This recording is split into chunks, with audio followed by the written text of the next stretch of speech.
public speak. I asked him to publicly assist. He couldn't do it. Right. He was done. You were seeing with that computer, you're walking in front of me like this all day. What the fuck is he doing on Bryce? He was trying to catch him, yo. Look, hold on. We caught him one time, and that was when we were talking about Edward Jenner, oldest son. I got Wishman Coleman too. I got her real good. She was shut down. Yeah. You got Bernstein too, but he tried to play. He tried to play. All right, hold on. He got a journal, and when you mentioned that journal, did you see his face when he looked at you? When you said something about Edward Jenner's journal, yo, the Vax dude, he looked at you like, "What you mean journal?" I was like, "Oh, dagger, he dead."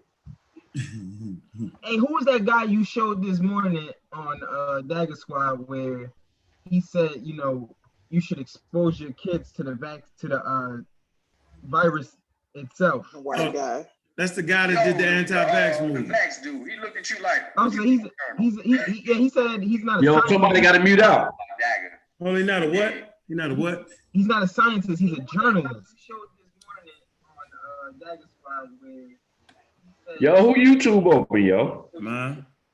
Stop. Yeah, that's the guy. He did the movie Anti-Vax. He did the movie Vax. Yeah, he said he said he's not a scientist. He's a journalist. He's a journalist. Nigga, what the fuck is we even talking to you for? Right. I'm thinking scientists going against this shit, man. Nah, man. That's why I can't stand Tazariak and them no more, yo. That's just some bullshit, yo. Tazariak was honest with you. He told you they need pictorial representation. See, spot, run.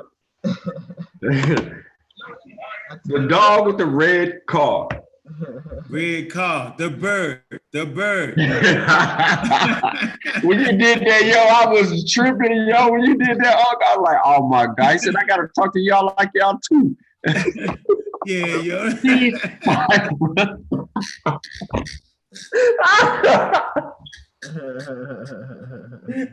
Yo, he told him, yo.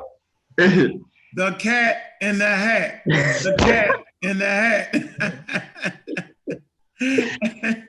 Hey, X, yo, I just say, man, I give up, yo. These niggas on the corner talking about, read, the white man is the devil. Esau. You know what I mean? Talking cash shit. Get around a whole lot of white people, yo, they was all mummied up. Everybody talking about, I don't know how to talk to white people. I say, man. Hey, man, let Shepard in. Shepard is in, ain't he? Nah, he ain't in, yo. Yeah, I sent him the link, though. He ain't popped up yet. Man, we thinking here. Kofi even in this joke. What Kofi? I thought that was you tricking us. Nah, that's the real Kofi Pie sound. Yeah, hey, Kofi, he be using your shit, yo. He be faking you out, Kofi. He starts some shit under the name of Kofi, yo. Hey, there goes Shepard right there, yo. Shepard in. Hey, you muted Kofi if you talking. Kofi ain't even talking, yo. He ain't talking. He chilling. Nah, Kofi be tripping, yo. He muted. He's not muted, man. He muted himself, yo. Muted himself. I'm listening. I'm just listening. Where you at, Kofi? You at home? Yeah, I'm at the house, man. See, that's the real Kofi Pie side right there, y'all. Yeah. Hey, man. I'm logged in to Kofi Pie side too. Let me see who in the chat, man. We got a live up in here today, man. Thanks to Ujah bringing that group together. I appreciate y'all joining us tonight, man.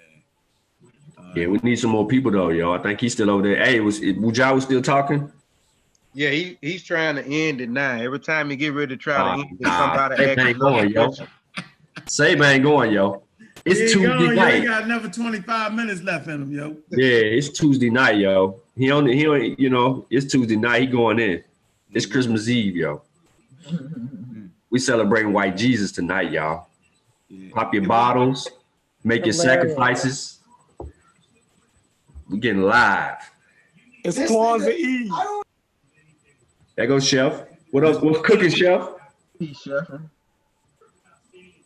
We got in the chat. We got Mr. Bullet. We got Lando Branch. I can tell who out there Christmas shopping Or who not in the chat? No, I'm joking, yo. You know I ain't on that. Do what you want. I'm banging on them. Why you gonna bang on that, man? I need people to support, man. It's Christmas time, man. Spend all your money and be broke for the first of the year, yo. That's how it work, right? I was at my girl house. She was putting up that Christmas tree. I felt kind of wrong for being there watching that shit. I wasn't saying nothing about that. I'm like, my conscience was eating at me. I'm like, wow, yo, is this a treat, nigga? I feel wrong, man. I just feel. I go every year. I go every other year with a Christmas tree, yo. And my kids, I always told them it's just an evergreen, yo. That's all it is, evergreen. Man, I'm looking like. Ain't no tree in my house. I just felt like I do it every other year. I felt like. But it ain't Christmas. We don't say it's Christmas. It says evergreen, everlasting life. That's what it is, evergreen. We don't, you know. You can't run from this shit. That's all I'm gonna tell you, man. Nah, you can't, man. We in the society we in. Trying to adjust it. I be trying to adjust my understanding, by telling myself it's a national holiday. And not, it is for us. Yeah, I know. Just like Halloween, like that has different origins than what it represents today.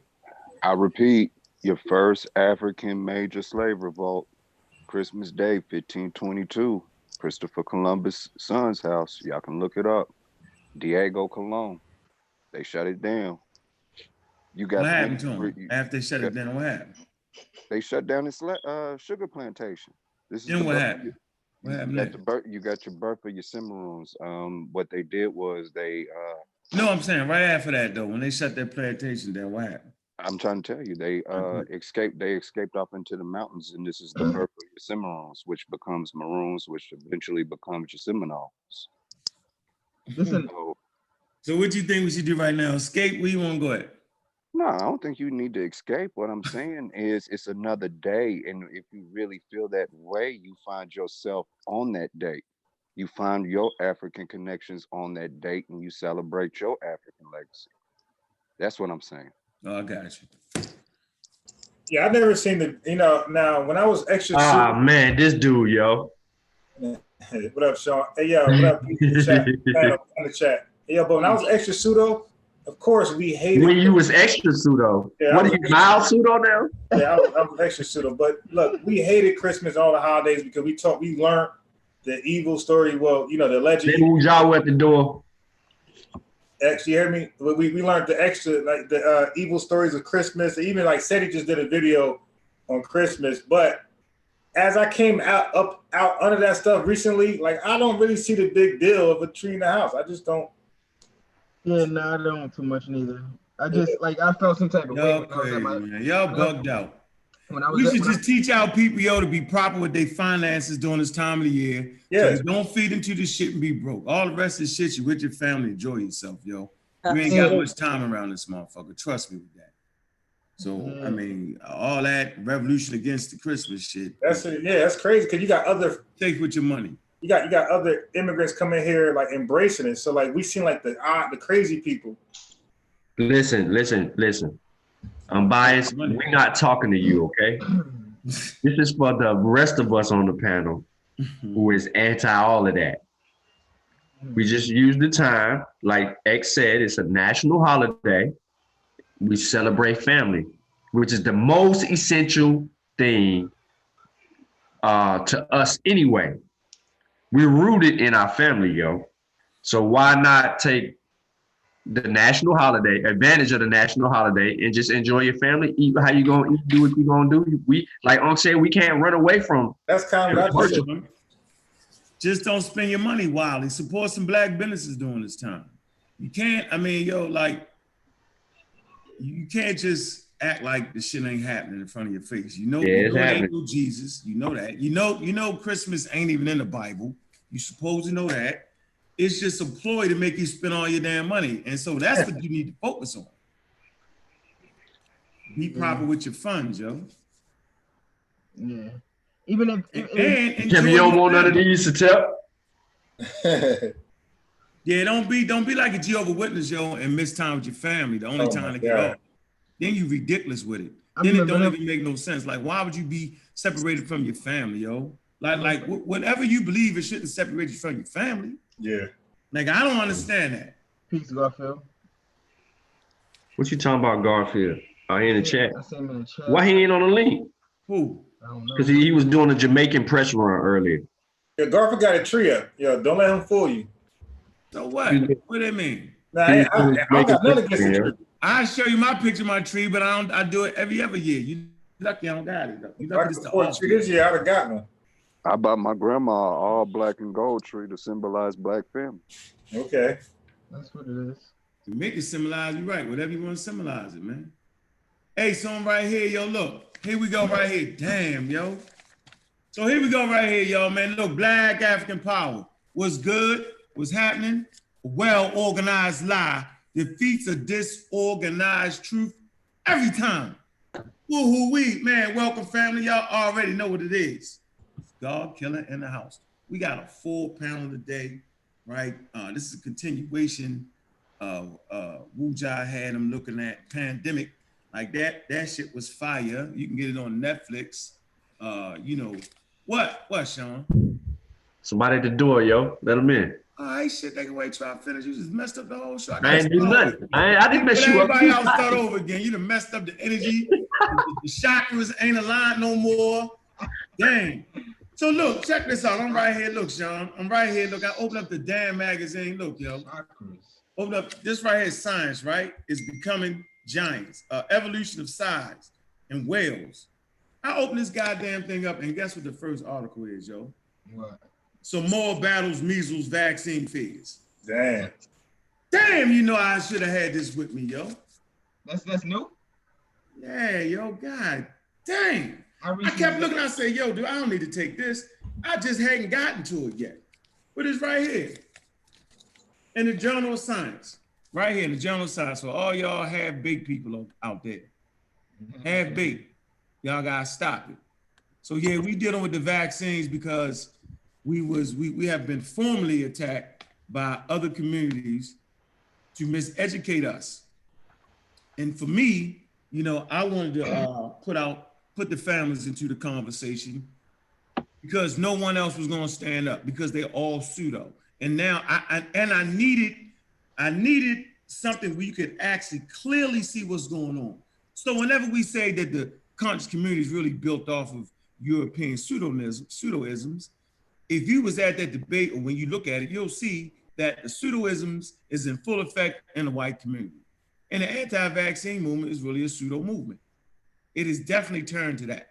In the beginning, it was based off of them not wanting to agree with that European medicine. Remember, European medicine, good European medicine was some damn Jack Daniels and Assad. They was quacks. So they was actually fighting the quacks, the medicine, the quacks, and the quote unquote snake oil salesmen. They fighting against what somebody would consider himself a medical doctor. They fighting with each other, and it was all crazy. And the situation didn't really get settled or straightened out until the African come in mind, right? And you know, Sean did a beautiful presentation on the Masi, beautiful presentation on that. I suggest y'all go subscribe and support that particular demonstration right there. But you know, and then you mispronounce his name too. It's Onesimus, man. Just call him useful, man. You talking about Onesimus? Yeah, you messing it up. It's Onesimus, and you know I can barely pronounce words. So it's your cash app. Somebody want to know what it is. $ANKHKAKEA. Unkakek. I know they're gonna mess it up. Say it again. You better paste that in there. I'm gonna paste it. Yeah, and open the door, yo. You got people knocking. Coming, because we letting everybody in, and we hope we can have a healthy discussion. I ain't cussing nobody out. I ain't doing that no more. I'm done after the other day. I'm finished official. Lay back and I'm be on some chill. I ain't doing it no more. Yeah, I'm gonna relax myself out on that. Yo, Unc, have you ever heard the Japanese arguing about vaccinations? Nope. What about the Chinese? Nope. Indians? They'll lock you up over in China. Nope. If you start there, they'll lock you up. Hey, matter of fact, in China, they actually lock up the vaccine companies because they be messing up. Don't get your shit from China, yo. Yo, they be killing them too. I'm saying no, yeah, because the vaccines be poor grade. Yeah, they'll straight body you. Yeah, you better not mess up. You done. What you mean they poor grade? What, it has too much virus in it? Like what? Nah, they be mess. It don't be like the ones in the United States. They be cheaper, and it don't be that thorough. Yeah, they be bending rules and stuff. Like, I don't know if they bend the rules. I mean, it's just they've been doing it over here for 314 years, y'all. Well, they can't have anybody regulating if it's doing it like that. They got their own regulations in China. Right. Hey, right. Yo, I'm finna be mad at Onk, yo. I'm finna be mad at you, real man. I'm finna be mad at you. What? Talk to me. Then okay, you said you got the Journal of Nature article from was it that the November edition? Yeah, man, it's a journal of science, man. Oh, you got the Journal of Science. Yep. Okay. The date is Nature got an article that's published that's November 27th. Huh? Nature has an article that's published not under the regular Nature site, but it's under Nature Research. Right. On vaccines too. Yeah. Fear, vaccine fears. I mean, so you talking about these people, man, is looking basically like us, people of color, right? I ain't saying they're African, but it's just, I mean, it's an extra case study right here, man. Yep. Yeah, it's an excellent case study. And we just need to recognize, man, that well, it's a good stop fearing the vaccination more than you fear the damn pathogen. And I think what it proves is that out of sight, out of mind. I talk about this all the time. Like, you ain't seeing nobody running around with smallpox.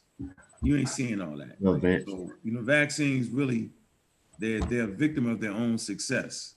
You know, that African genius was serious coming through. And earlier today, I kind of talked about how Cotton Mather's and him was really trying to figure out. No, the weird part about Cotton Mather's was he was the main writer and pushing the Salem witch hunt, right? Which was actually, you know, calling people witches for trying to do, you know, certain medical things, whatever they was doing. Oh yeah, right? And he was actually writing heavily on that, and he was promoting that. He was a Puritan, right? And so, but when it came down to when the smallpox epidemic broke out again in 1921, it just, you know, he looked at his slaves and was amazed how they was just walking around like ain't nothing happening. You know, like I walked through the airport, you know, based off of the daggone having my vaccinations. Measles, I ain't worried about no daggone measles, no chicken pox. But I just read an article today, Sean. It was saying, if you got your vaccine before 1968, you might need to get a booster shot. I said, oh shit, I'm right at that number.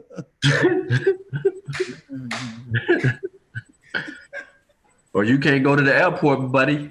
Oh shit. You'll catch me. Somebody made a statement saying, well, vaccines don't last forever. Yes, if you had your proper vaccine shots, it lasts a lifetime. All right, you're supposed to get that twice. And it's supposed to last a lifetime. All right. What vaccines last a lifetime? The MMR. Oh, the MMR. Yeah. Yep. But you get 2 shots.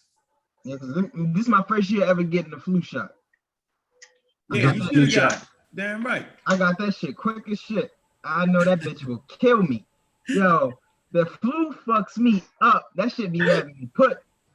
I'm telling you, I be done. I be about to die for real. I know that's what death feel like, man. You just fucking, you ain't got no energy. Like, you just done.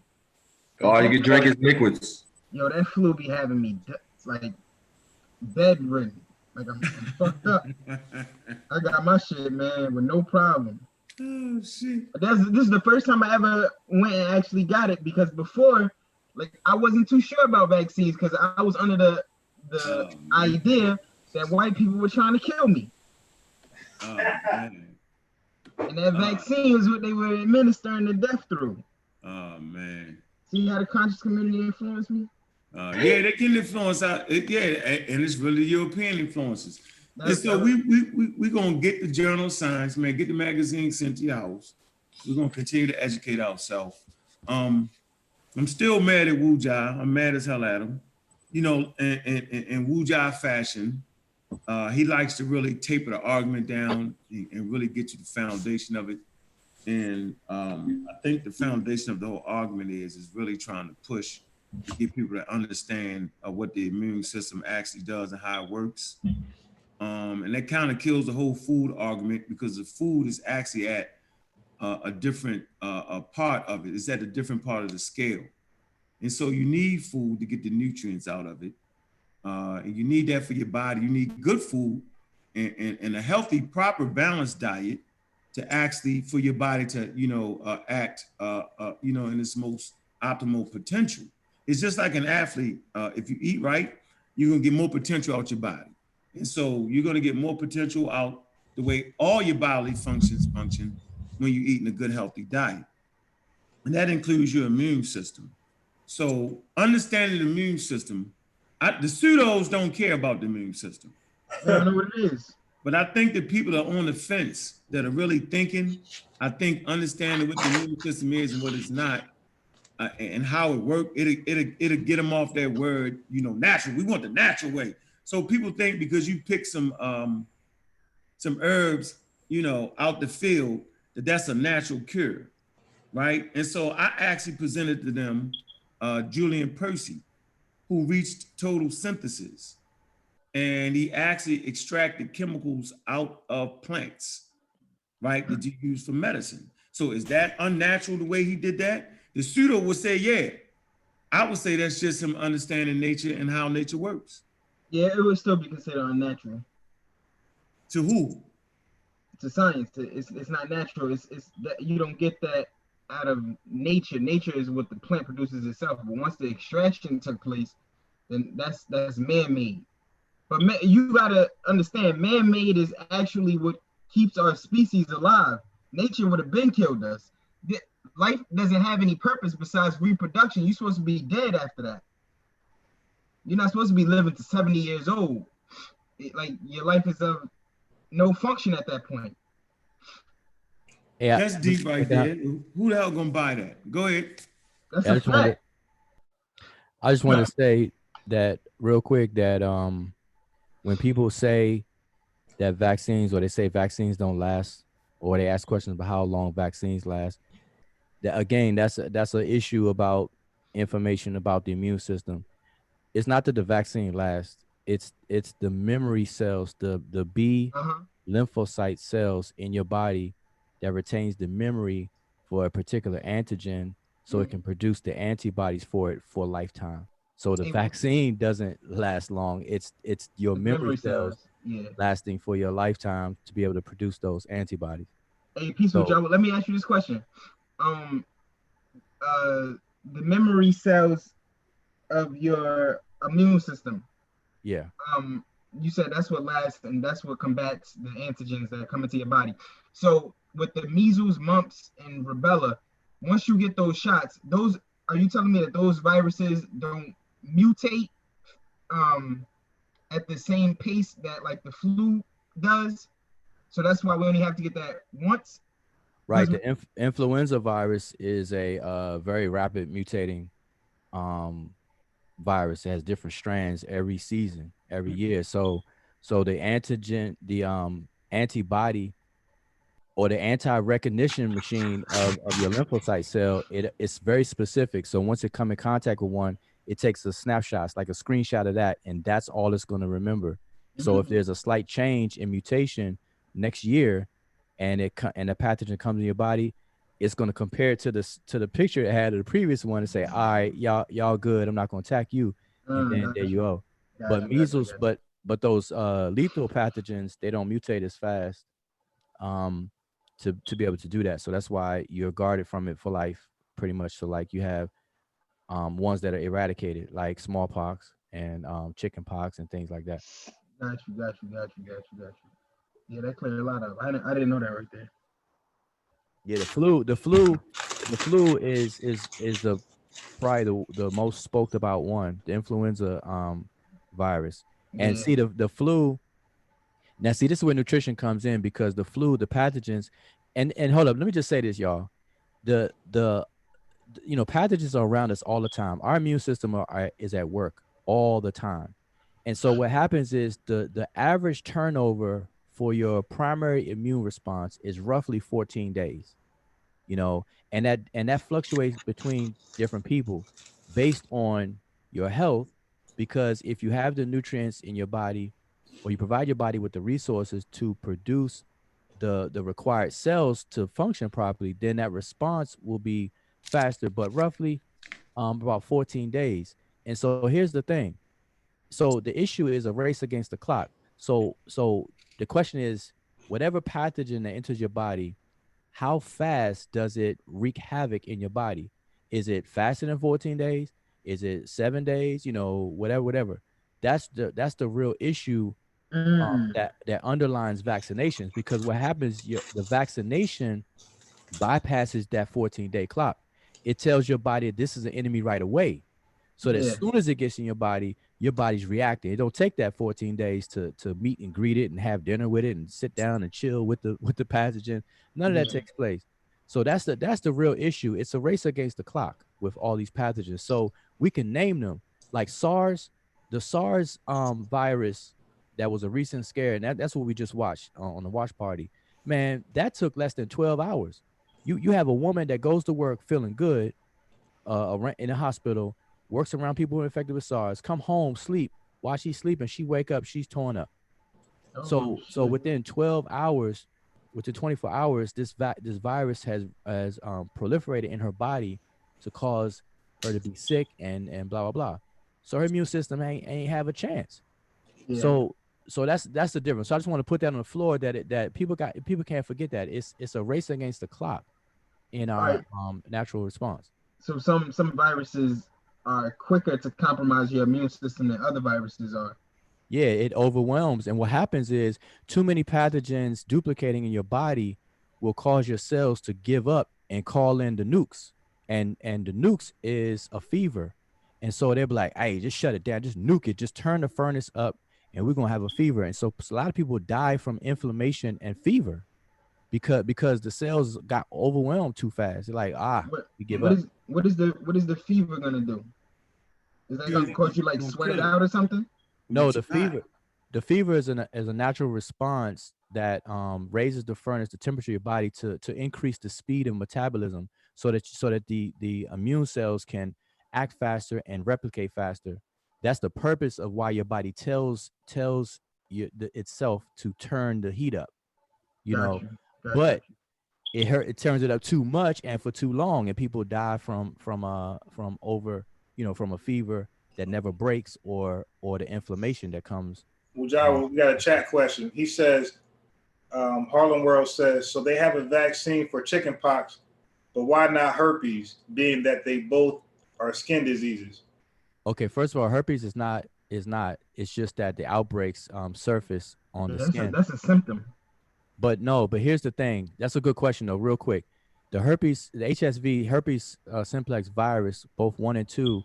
When the virus enters your body, it goes into your central nervous system. That's where it hangs out at. And anybody who studies immunology, they'll know that the central nervous system is pretty much off limits to your own immune system. So your immune system can't even go in there and get to it, because it's hiding in the place that's off limits.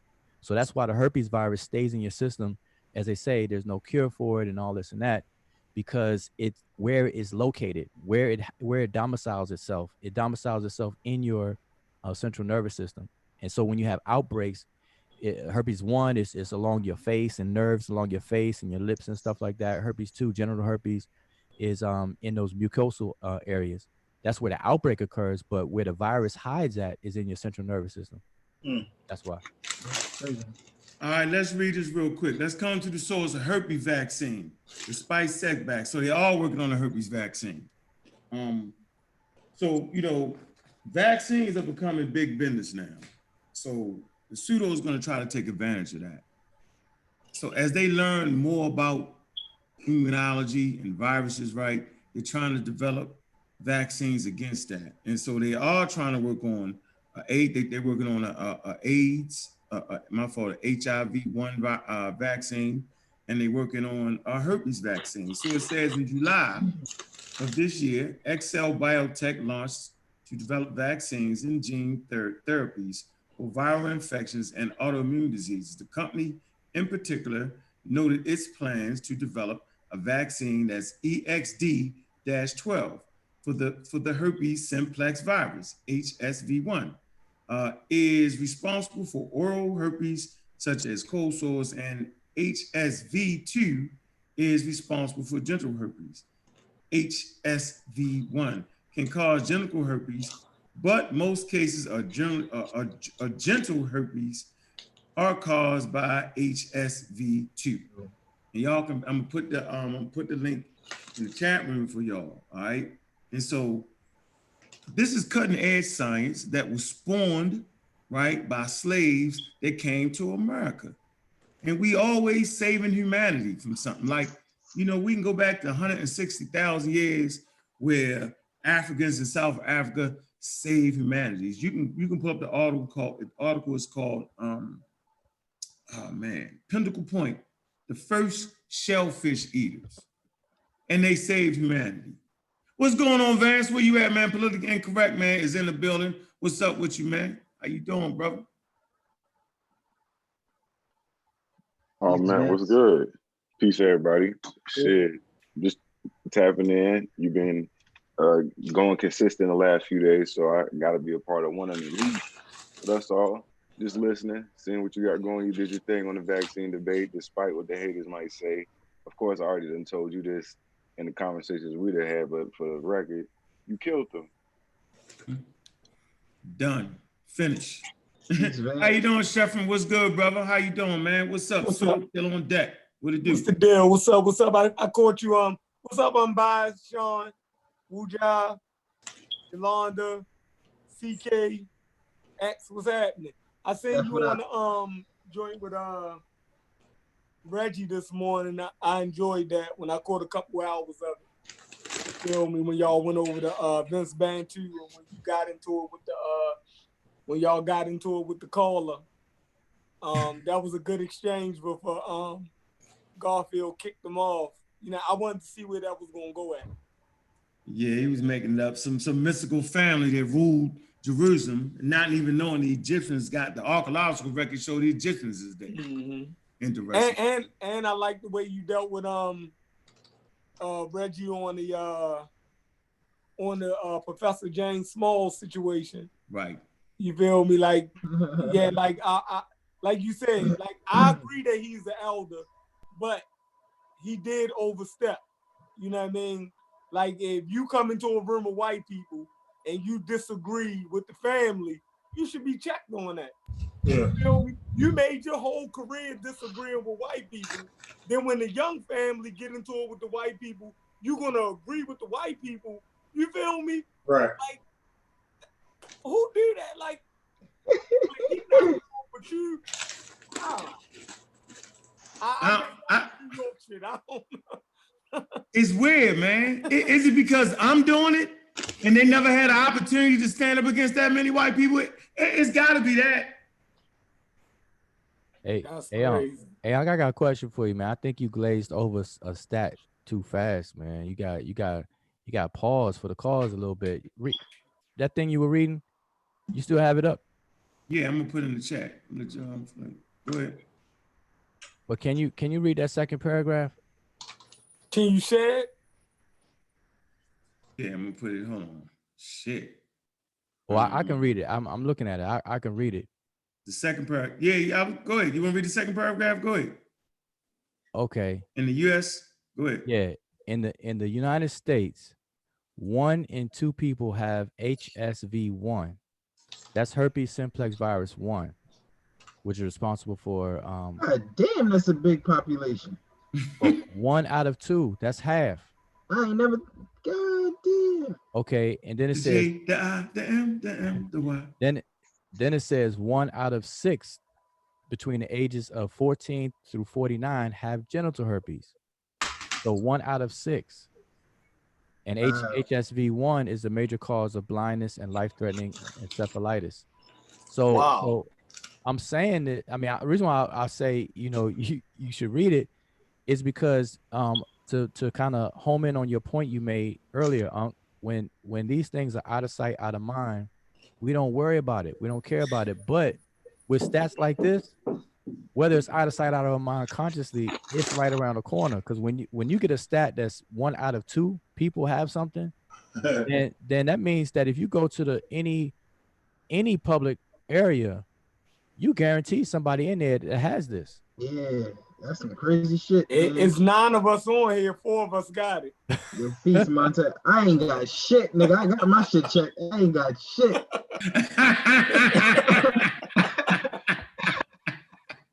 Yo, I've been afraid of them damn diseases. That's some bullshit right there, yo. That nigga, the first nigga to raise their hand got it. He was the first one. I ain't got it. Hey, well, hold up, but wait, one quick second. Now, hold up, now. So they got to slow it down a little bit. I can throw my shit on the screen. Listen, anybody that has chickenpox, the chickenpox virus is in the family of the same herpes family. Yeah, it's in the family. Yeah. So can be too quick to say whatever, because I ain't never had chickenpox neither. Okay, well, yeah, no, I'm not you. I'm just saying people, period, because chickenpox, although you have the outbreak and it's in you, it lies dormant in you, and then when you get older and your immune system is a little more weaker because of your lifestyle, whatever the case is, you may have an adult version of it that they call shingles. Shingles, yeah. That people may. Oh, now they do got that vaccine. I took that vaccine this year early. I took that vaccine about 4 months ago. I'm gonna get a chickenpox vaccine and all that shit, because I never caught it when I was young. So I don't know, like, you don't want to catch it when you old, it kill you. You gotta ask your mother if you was vaccinated, yo. Yeah, I gotta ask my mother. I have no idea, but my mother follow everything the government tell her, so I most likely was vaccinated.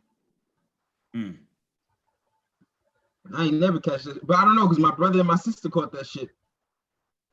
I just wanted to, kind of home in on that stat, and then I know. Yeah, that's crazy right there. If you and I, we live in Georgia, right? So people know that the stats, hell, yo, in Georgia, the stats with HIV woo! is you look at the city stats based on cities, major cities, you'd be alarmed, and you definitely I wouldn't get yourself in order. I wouldn't fuck no girl from Atlanta, yo, no matter what. I would just look at them. Hey, Ujawa, doesn't ringworms fall underneath herpes as well? One of the I know they're numbered off, but I think ringworms fall underneath herpes. Herpes simplex. We mean within the family, within that virus family? I don't know. Yeah, I believe they do. I can look it up while y'all sitting back talking and try to find out. But I think it's classified, and I think that's how, if you were to get medical treatment, they would treat it as a form of herpes. What? For what? Ringworms. Well, I don't know. I don't. Wait. I don't. Well, first of all, but wait. Herpes. Wait. Yeah, I prove it wrong there, yo. Yeah, I never heard that. I don't know. Go get that link, yo. No, hold up, but just without, off the top, right? Ringworms is a fungus, and herpes is through a virus. It's a virus, yes. I don't know how they were connected. So it's not. Lord have mercy. So we gotta make sure we understand that. Who said that, man? Hold on, who was that? That was Vyasa. I didn't say that. I asked that. Oh, he asked that. Yeah, he just asked it. So hey, let me ask you this, Mujabu. If a person got a cold sore on their lip, is that herpes? You got herpes, bro. If you got, I always assume that. Well, see, that's the thing. Cold sores, if you're not used to a cold sore proper from the herpes virus, then some people look at chapped lips and crack in the like the crack of the lip as a cold sore. It may be different, but you have mouth ulcers, and then you have cold sores proper that are from the HSV1, and so it depends, but for the most part, err on the side of caution, man. Man, I don't trust none of that shit. As soon as I see something like that, I turn the other way. Err on the side of caution, but yeah. See, that's where like you can't have a discussion about immunity without touching on health and nutrition either, because even people that have HSV1, which is a whole lot of people, they don't have a lot of outbreaks. If you right, 1 out of 2, But if you are supplying your body with the proper nutrients for it to do what it does, then your body will keep all that at bay. It's just that virus stays in you dormant in your central nervous system. So what's that other virus, that STD that you can contract? It stays with you even though I think they stop it from being able to be passed on. What's the name of that shit? now the other ones, like the popular ones like chlamydia and gonorrhea, they eliminate those. Not those. It's another one. Hey, X. Yeah. Do you have allergies? You talking about the human papilloma? No, not that one. Not HPV. Not that one. That's for cancer. It's another one. Syphilis. No, they just got a wisdom cone for that. They got a cure for that. Yeah, they There's a cure for that? But I thought that virus stays within within you forever. You just can't pass it on. No, I'm talking about syphilis. I heard that virus stays within you forever. You just don't pass it on. Oh, I don't know about that. I thought they had it. You can look it up. Yeah, I gotta look that up. What you about to ask me, Unbiased? Do you have allergies? No. Okay. You got allergies. You got herpes, yo. I ain't got no allergies. I was asking a specific question. No, I ain't got no allergies. Never had chicken pox. Never had no STD. None of that shit, nigga. I don't play games like that, bro. Go ahead and get married. All right. So, where we at? Let's talk about autism for a minute. Ah, man. Let us please talk about autism. What the pseudo does, they always run to vaccines for autism. And what the scientific mind does and what the scientific community does, they not only looked at vaccines to see if it caused autism, they look for the other reasons. They want to know, if not the vaccines, then what? Mm-hmm. Like what else? What other possibility could it be besides vaccines? Right. Mm-hmm. All right. But the pseudo, they stuck right there. If you hear all that debate, they were stuck right there. They just assume. They just assume it is. They never had a scientific mind, which would cause you to say, okay, let's find different things. So we know they got about 5 chemicals that they identify with having an ability to cause autism. They've also identified genes that also could cause autism. Hey, maybe, go ahead, somebody was saying something? Yeah, that article from neurosciencenews.com that you sent me in Unbiased, if you put that information out there that autism is connected to Neanderthal and Denisovan genes, the conscious community is gonna create some whole new narrative with that shit, yo.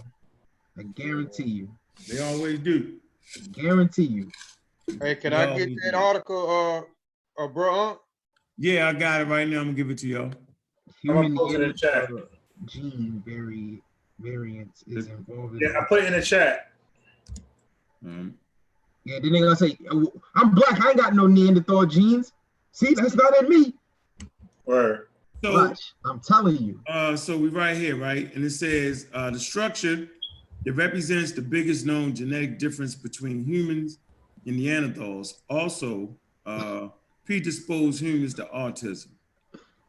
All right, this was written about 3 years ago. It said an international team of research led by the UW medical genome scientist, Evan, okay, published the findings today in Nature. So you can actually go to the journal Nature.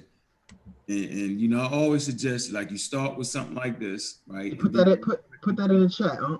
I did. Okay.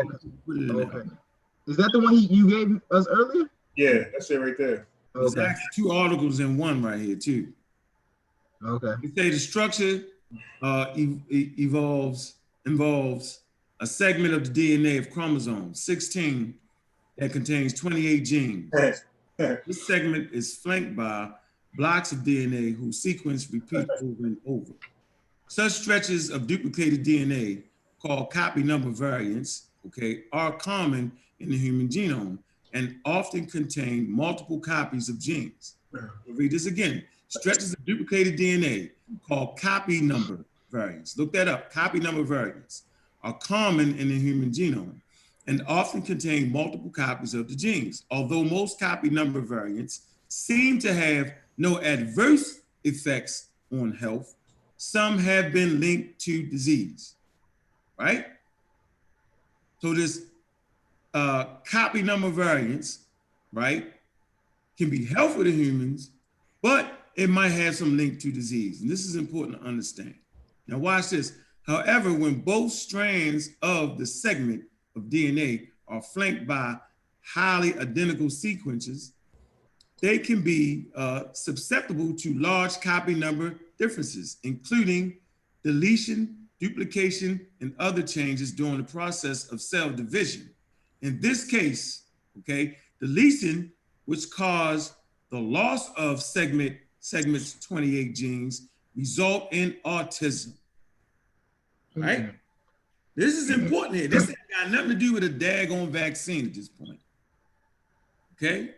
You want, hey, where you at? You got it pulled up, X? What's that?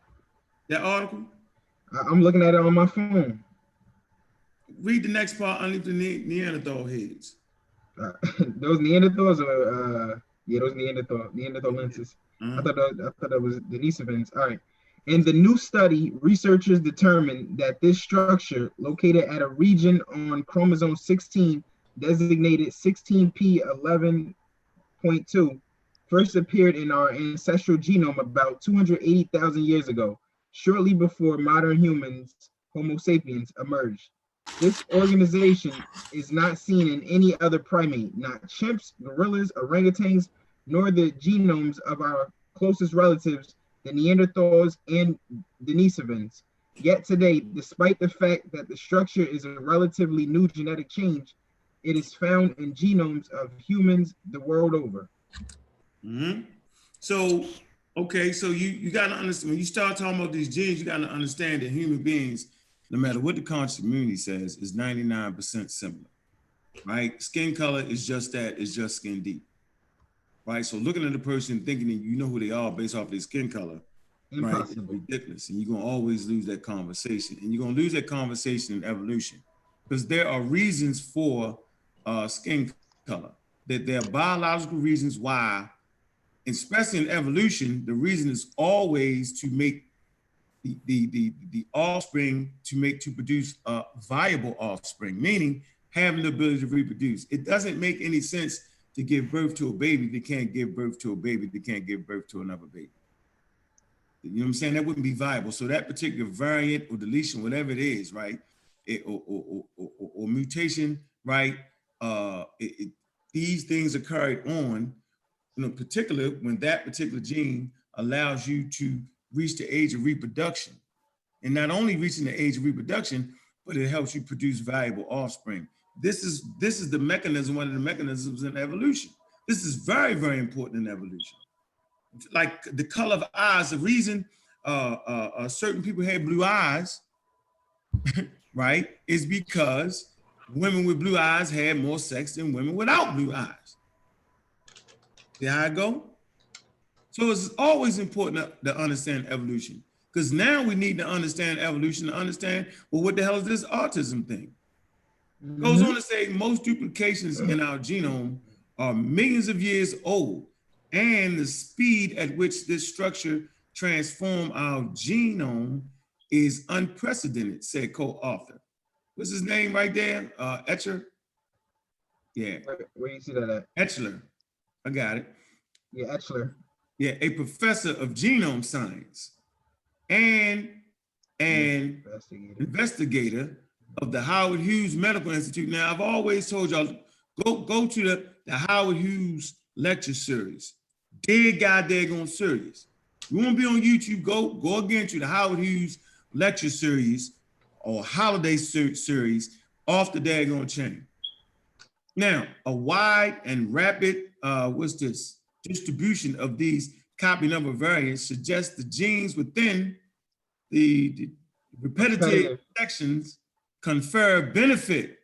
Listen again, the repetitive section confer benefit that outweigh the disadvantages. All right? So in your genes, there are things that will outweigh the disadvantages. But that damn disadvantage end up giving you autism. Let me keep reading. That come with an increased risk of autism in some offsprings.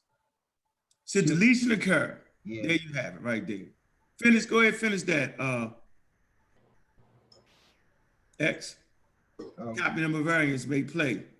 Copy number variants may play an important role in human evolution because as a species, we are relatively uniform genetically. If you took 2 chimps out of the wild, they would have twice as many genetic differences in their genomes than you would see between 2 humans. And orangutans have 3 times as many differences. Having these structures means we have a way to radically restructure our genome over a very short time frame, bringing about changes that might otherwise take hundreds of millions of years of evolution to acquire, but at the cost of an increased risk of autism and other neuropsychiatric disorders, he said. One benefit of copy number variants, they contain multiple copies of genes that can mutate and acquire new potentially useful functions. There you go. Oh, that's crazy. That's deep right there, right? Of particular interest to the researchers was a gene in the copy number variants at 16p11.2 called BOLA2, multiple copies of which were found in both flanking regions. The BOLA2 protein in human cells appears to form a complex with another protein called, which is gluten-redoxin, glutaredoxin 3, right? That allows the cells to capture iron from efficiently and make it viable to proteins that require it. This effect appears to be most pronounced early in cell development. Goes on to say, this ability to help humans to acquire and use such essential elements early in life might confer significant enough benefit to outweigh the risk of having some offsprings with autism, Elcher said. Go ahead, X. In addition to BOLA2, the mutation, BOLA2, the mutation within the copy number variant regions appears to have created new protein formed by fusing 2 regions of the BOLA2 gene with 3 regions of another gene. This new gene may be the first completely new gene that distinguishes humans from our Neanderthal and ancient hominin cousins, Etchler said. Exactly what role the new protein it creates plays remains unknown. We're going to work with other research teams to find out what it does, but so far we haven't a clue. So there you go. So scientists tell you we don't know what the hell it is. The pseudo will try to make up something. The pseudo is always looking for the perfect vaccine, 100% effectiveness, don't cause no side effects. It's always some kind of something with the pseudo, right? And so this is why we want to stay tough and tight on our scholarship. And make a note, I should have brought this out in that particular conversation, but I just didn't. You're not gonna be able to catch everything, but for me, this was a misstep and I should have brought this forward. I should explain how, well, why is it always the vaccines? Why not it be something else? Why it has to be, something else? Yeah, that would have been a nice support right there. Yeah, but you can't catch everything at all times. It is what it is. Yeah, it sure happens. The clock was moving fast. Matter of fact, they were shaving minutes off the clock for us. Every time I turned around, the lady started counting down 5, 4, shut the hell up. She didn't do like that. The hell, the damn timekeeper was anti-vaccine, boy. They was. Yeah. Hey, send the Zoom link. We got a pseudo out there. That went into anti-vaccine forum. They don't want that work. We got a full house up in here, man. Yeah, send that link. Yeah, man, just let me know when I can do something. You do something now, bro. Hey, send that link to this guy. No, I don't want to change the topic because you're talking about autism. Oh yeah, don't change the topic. Right. And I got. What's up, bro? I got some on autism, but I already did it in the presentation, so I just rather do this other thing that I think people should know about. All right. Yeah, and so read the chapter in Vaccines Did Not Cause Virtual Autism, dealing with autism. All right. Prenatal development. Read that. All right. Genetics. Read that. All right. So I mean, we're not trying to we're not trying to overwhelm you with information, but you know, we just want to get everybody pretty much solid on you know, how to come at your families and friends to try to get them, you know, up where they need to be at on that. You want to add something there, Sheffrin? Let me see if I can find him. Oh, he out of there. How about you, politically incorrect? No, I'm good. Yeah, man.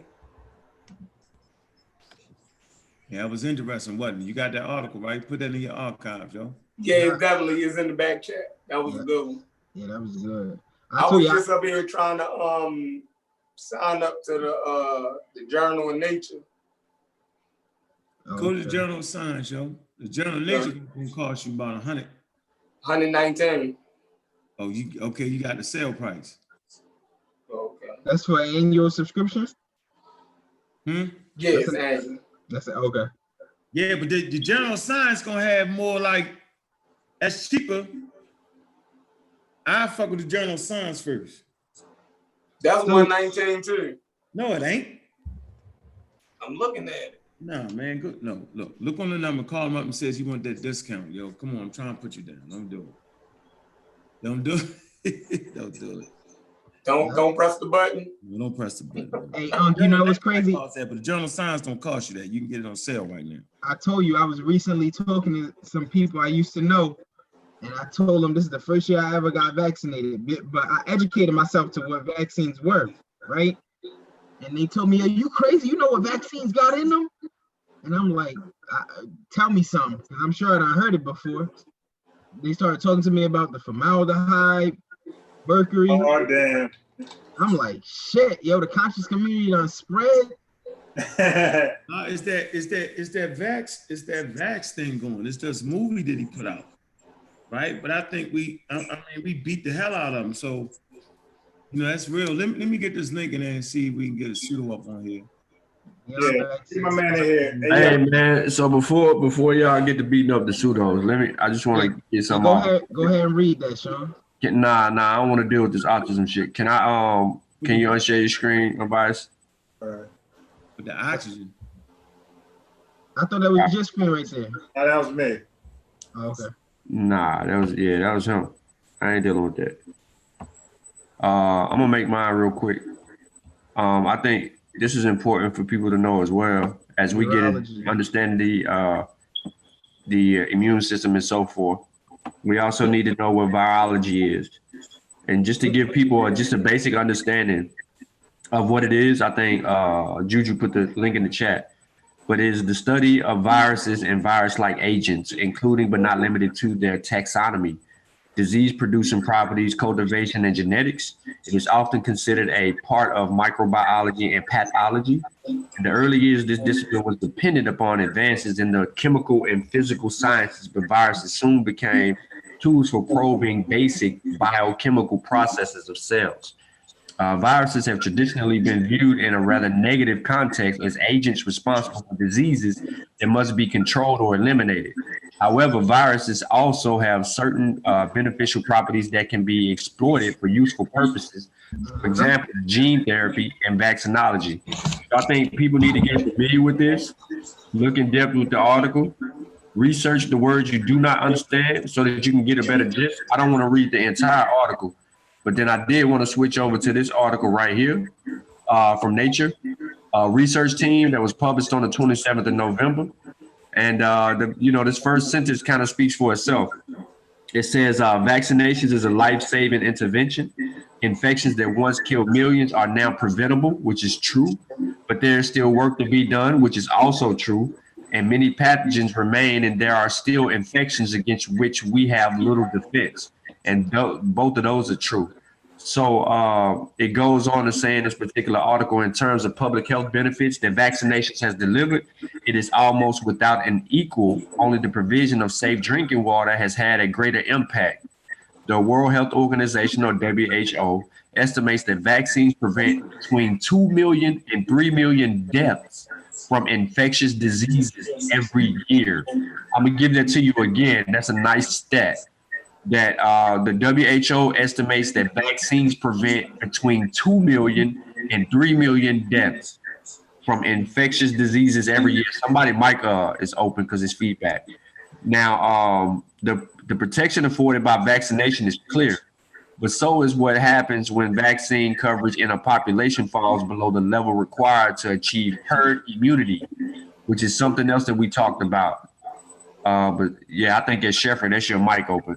There are also numerous infections without a vaccine, and these continue to claim lives. But researchers are making significant steps toward filling these protective gaps.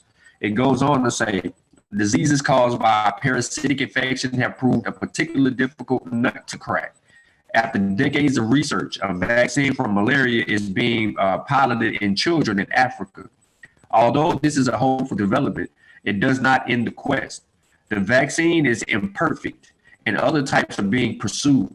Progress is also being made in protecting people from parasitic worms, and researchers are exploring the possibility of harnessing the ability of some plants and insects to pass immunity to their offspring to protect them from infections by parasites and other organisms.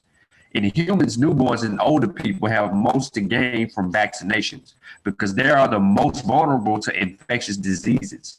Unfortunately, vaccines tend to be least effective in these groups. A better understanding of immunity in the old and very young could lead to vaccines tailored to their needs. Such advances will only bear fruit, however, if people take up the option of vaccination. Groups opposed to the practice have existed for almost as long as vaccines themselves.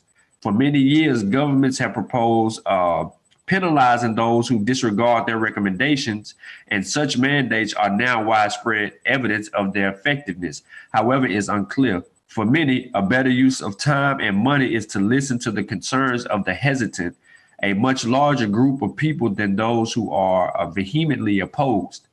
We are pleased to acknowledge the financial support, and it goes on to say who the financial support is, and it's always about nature. There you can look up the article more in depth. And, they just give you a whole perspective on that. But the key takeaway from this here is that vaccines have been preventable.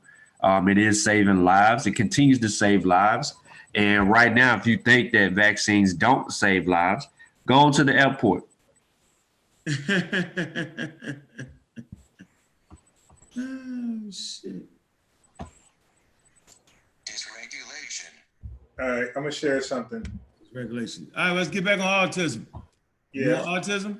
I'm gonna share something. You want autism? We don't want to be all over the place. You want autism? Yeah, of course, man. All right. So we give you alternatives to the vaccines causing autism. Although they have shown there's no scientific study that has ever proved that vaccines are linked to autism at all.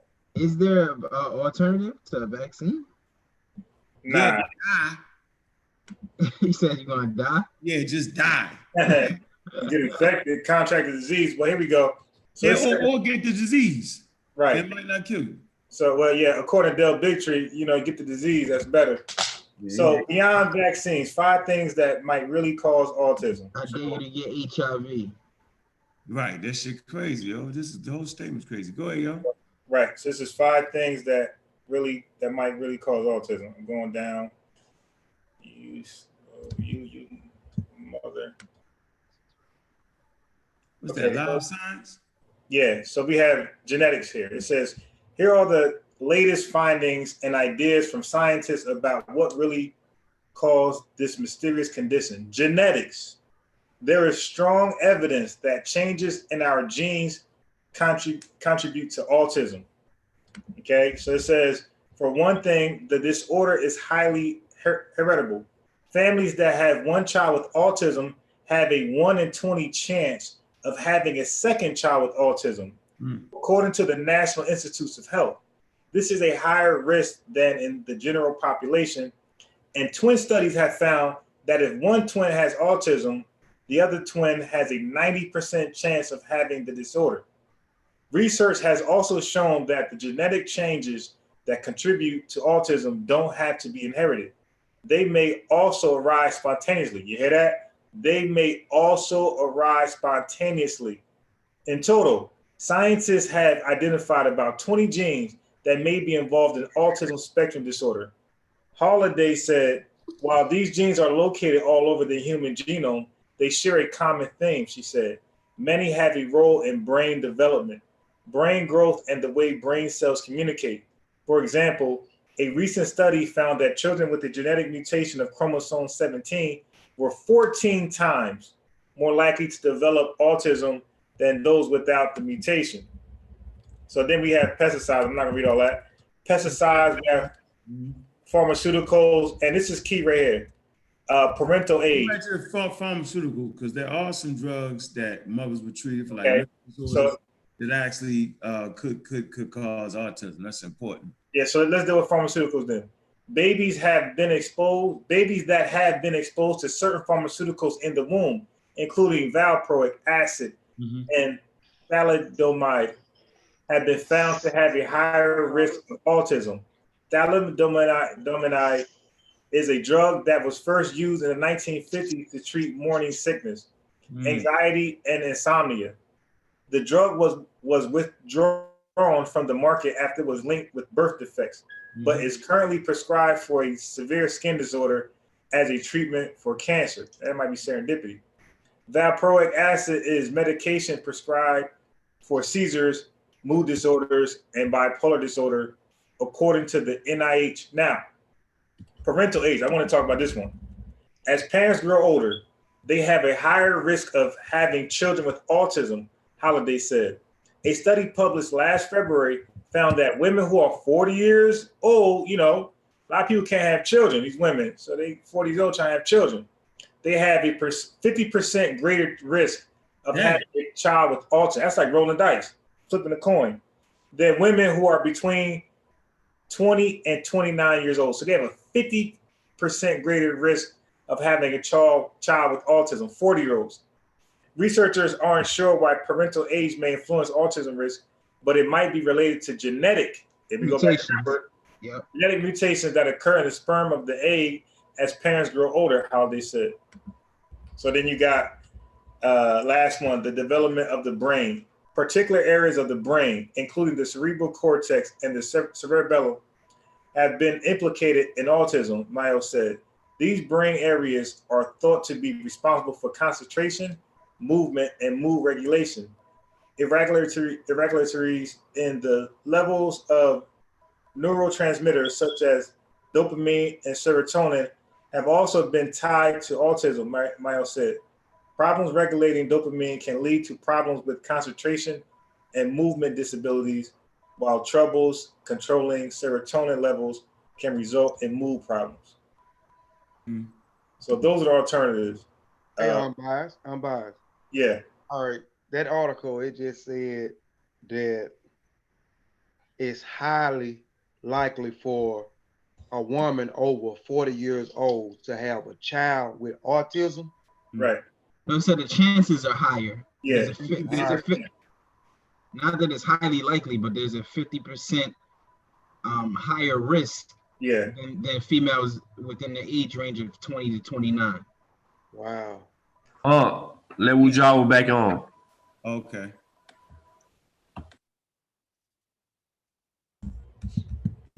It's also crazy. Hey, is autism higher in white people than in black people? Yes, it is. Yeah. And they often have children later in life than black people do, correct? Right. Yes. Hey man, this a white people problem, yo. Yep, definitely is. I don't know about all that, but I will tell you that the anti-vaccine nonsense is just that nonsense. And you're right, Sean, and you're right, X. It is higher. I don't think they found out. No, I didn't say it was higher. I didn't know. I was asking the question. No, it actually is. So, but I don't know why it's higher. But I tell you what. I mean, this could be a reason after what we just read. The fact that they have children later on in life. Hold on for a minute. So just like women, it was higher in boys than girls.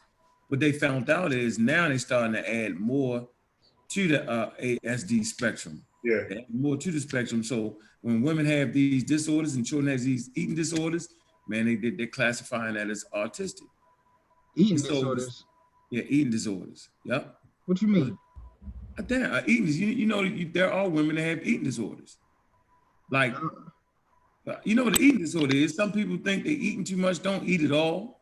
Bulimia. Much is the actual. What'd you say, Jolanda? Bulimia. That's a disorder. Eating disorders. Is that when you eat your food? Is that when you eat your food and you throw it back up? But correct.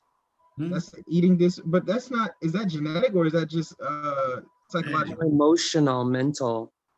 That's exactly why. That's interesting, Jolanda. It's autism. You said that bulimia is within the spectrum of autism. Yeah, I said eating disorders. Yep. Mm-hmm. Yeah. Pull that up. I want to see that. I never heard no shit like that. That's exactly why. That's exactly why I say y'all should start at Leo Kanner and make the people understand that autism started as a social behavior diagnosis, and that's why the spectrum is so large.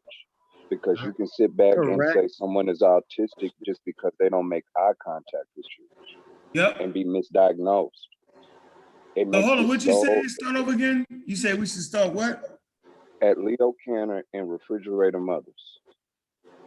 Who? What? Leo Kanner. That's a diagnosis, right? He called it refrigerator mother. Put that in. Hold on, what your refrigerator mother? That's what it was called. That's a fact. Put an article I got it right here. Asperger. Man, stop. All right, hell with Asperger. Asperger. You know what Asperger is, right? Yeah. No.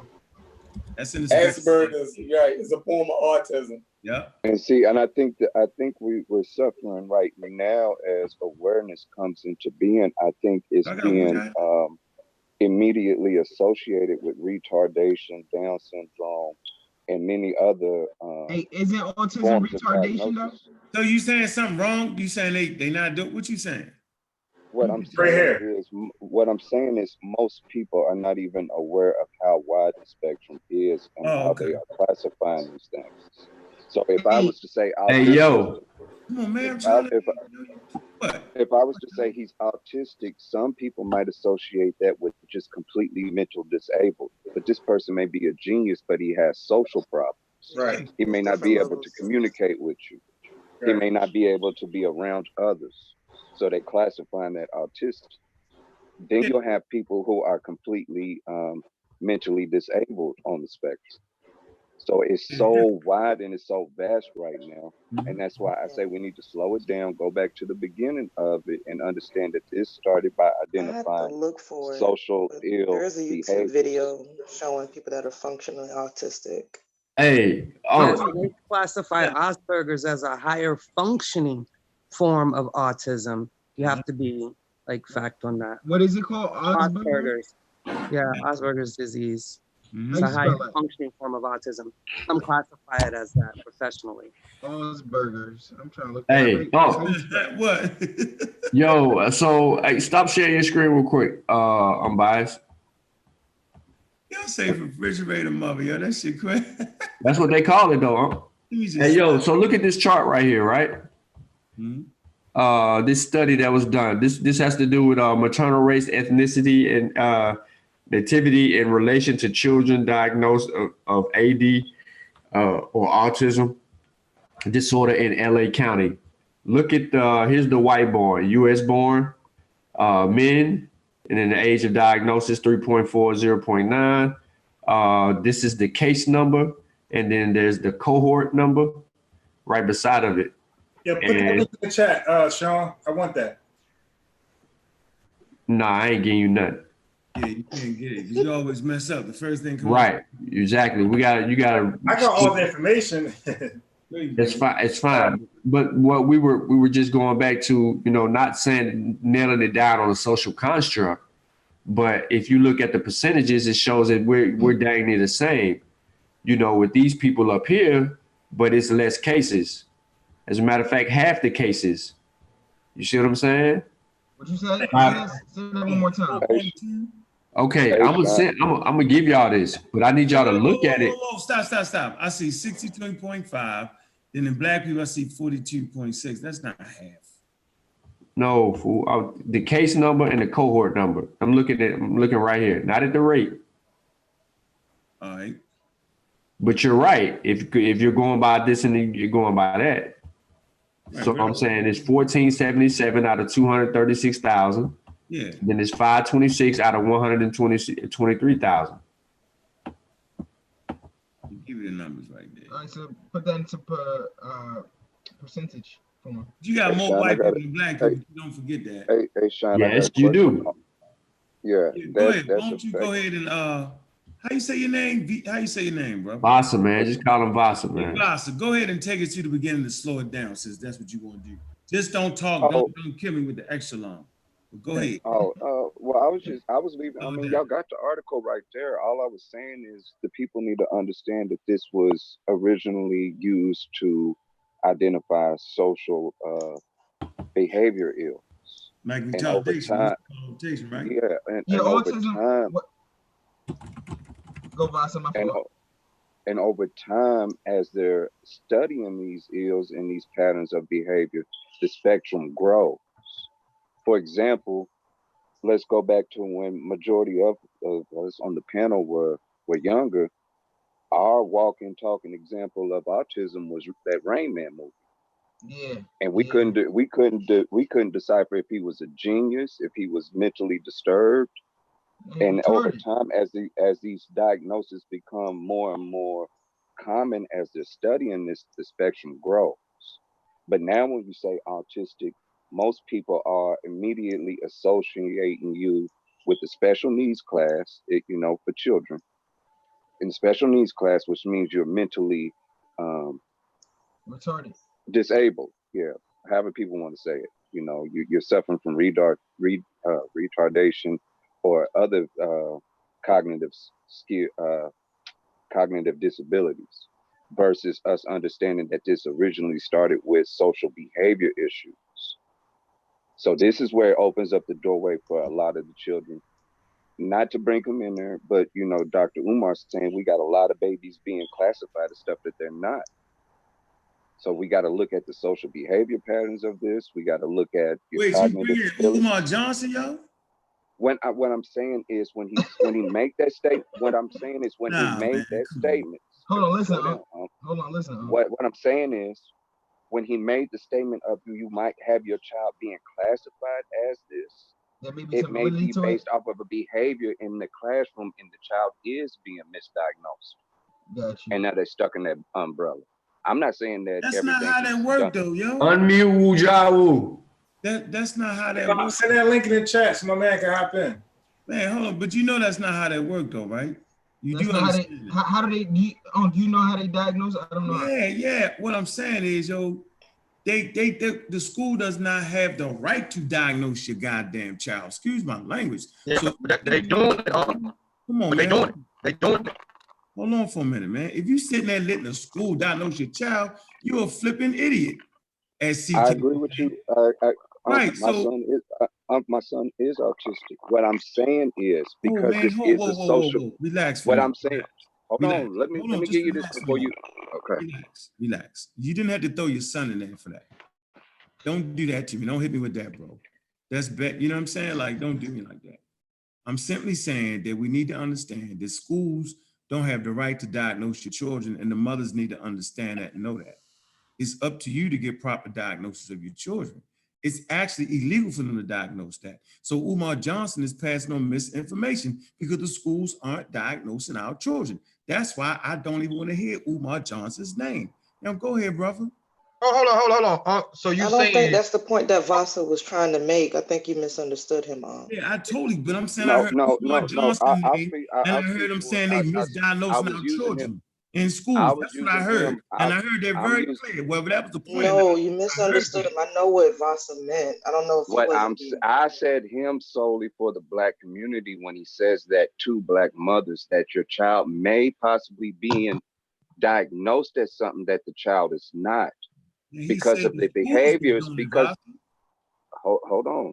The schools will sit back and say this child demonstrating these behaviors. And now your child is being... Go ahead and sugarcoat the shit. The nigga was straight wrong. Okay, that's not what happened in schools. I'm just telling you, that's not what happens in schools, bro. I'm going to give it to you my private shit to show you how it's not even remotely close to what it is. Hey, you would have been better off if you never listen. Yeah, I got his point, CK. You don't gotta save him on this. Umar Johnson is please.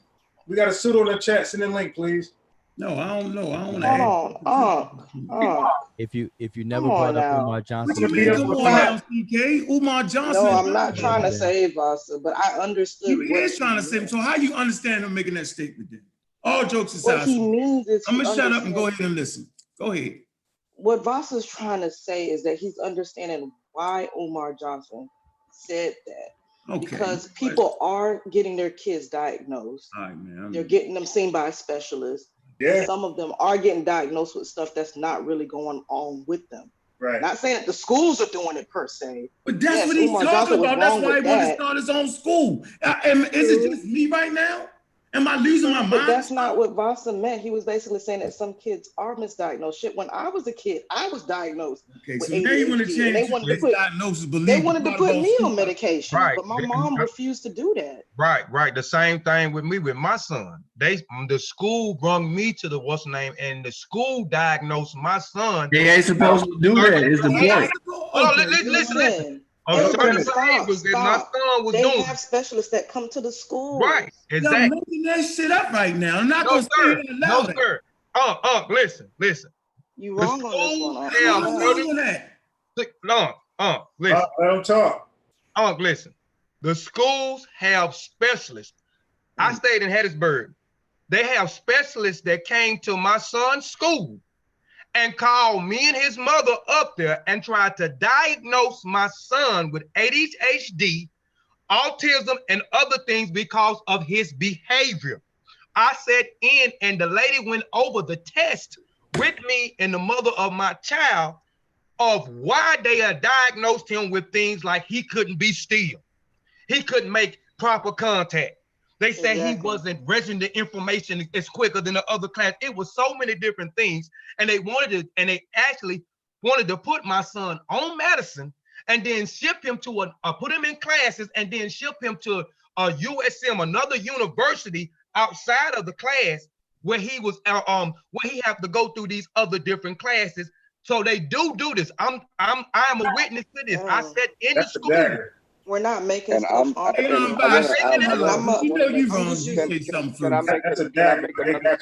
not supposed to do it is the point, yo. I'm gonna let everybody keep running their mouth on that, yo. Because my wife is a goddamn school psychologist, and I'm telling y'all, they wrong, and you need to sue their motherfucking ass. It's what Uncle's trying to say, but everybody trying to act like I didn't hear what he said. And as a matter of fact, I heard exactly what Umar Johnson said. He's out of his rabbit ass mind. Listen, hold up. Can I say something? Listen. That's what I'm saying. Wait. Why they can do that? Listen. Is because they have a specialist coming in. That's probably why they can do that. You can't do that, CK. Do you know for sure, CK? Let me go, man. Kofi just gave you an example. No, Kofi. Yeah, I hear you, Wuja will go. I hear you, Wuja. Listen, if everybody kind of relax, there's no argument here. So there's something going on. That's you unbiased with that bullshit. Listen, there's amen to everybody. Stop amen to everybody. Listen, there's something going on in the schools. We got people who are testifying. You're not going to tell Kofi that it didn't happen. So it's happening. And so the argument is not against that. It's saying, okay, well, it shouldn't happen. What's the remedy? You should sue them. And so if that is, then help the brother out, give them information, point him in the right direction to do the lawsuits, him and Viasa or whatever. So the argument, just because Umar Johnson's name is mentioned, we don't have to get all bent out of shape. So that the point is that it's a social these children are being diagnosed based on the behavior. And so autism creates this wide range for this thing called autism. That was the point that Viasa was making, and that point is valid and well taken. My brother has adopted son who went through the same process that Kofi described, and my brother right this minute is suing. Right now is suing because that happened. So I understand Unk's point and other points. So it's really no argument. Both y'all are on the same, it's the same thing. That's Right. that's all that's happening. Now to add on to, and it's not the school that's actually doing it. They right. like you said, they bring in somebody. They got contracts. They bring in these folks and give these they diagnose or they monitor these children, give them certain tests, and they come up with these conclusions. It's the school that's not actually doing that. It's just that it's the ways that deal. Hold on for a minute, man. Hold on. Can I chime in for just Umar a second? Johnson uses that as a ploy. Man, why y'all ain't hearing what I'm saying, man? Like y'all gotta hear what I'm saying. But how is it a ploy if the schools are in fact doing it and you're saying that they shouldn't be doing it? If Umar, let's take Umar's name out of it. Let's say Pam. Who give recommendations, let's bro? say You know the Pam. difference? Let's say no, but they're actually trying to do it. Man, they're actually trying to do it. I know firsthand. So I'm saying if schools are trying to do it, what's wrong with somebody saying like what you're saying? Because you're actually agreeing. You're saying that schools shouldn't do it, and that if they're doing it, no, I only said that to keep the peace on here, so I won't look like the wild man. And so they do make recommendations. It's the difference between a recommendation, since most people don't listen anyway. They sitting in there, they make a recommendation, right? But it's not an actual diagnosis where you have to really go to somebody outside that and get that. Wait, just for a moment, Ujo, and I'll give it right back. What? No, he said recommendation. I want to know what it's based on. That's all. Okay, but before that happens, the recommendation is based because I agree with hold on, because I agree with Now let me tell y'all my personal story with my son. Going through that with school, right? I had to go into the medical world to get him medically classified as autistic. And that took a whole nother set of warfare to get done, to understand. I had to let my son stay at a medical facility for 30 days so they can observe him day and night and do everything they had to do to properly diagnose him as autistic. Okay. And that's why in the previous conversation on Wujawa's panel, I said my son represents the smallest demographic of people on the autistic spectrum. But I want to add on to it just one more thing, so you are aware of how serious this is. Yeah. He has an older sister. Absolutely nothing is wrong with her. But because of the emotional attachment to that's her brother, they tried to give her an IEP and forced her to be classified under the school's paperwork.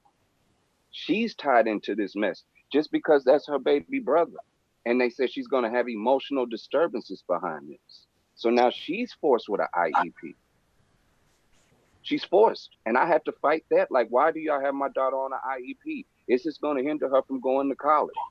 And I have to battle with these things. So me bringing up what Umar said when he said there's a lot of our babies being misdiagnosed in the class, in the school system, it's not whether or not I rock with him. I'm just saying when he said that to the Black populace, I understood why he said it. I understood why.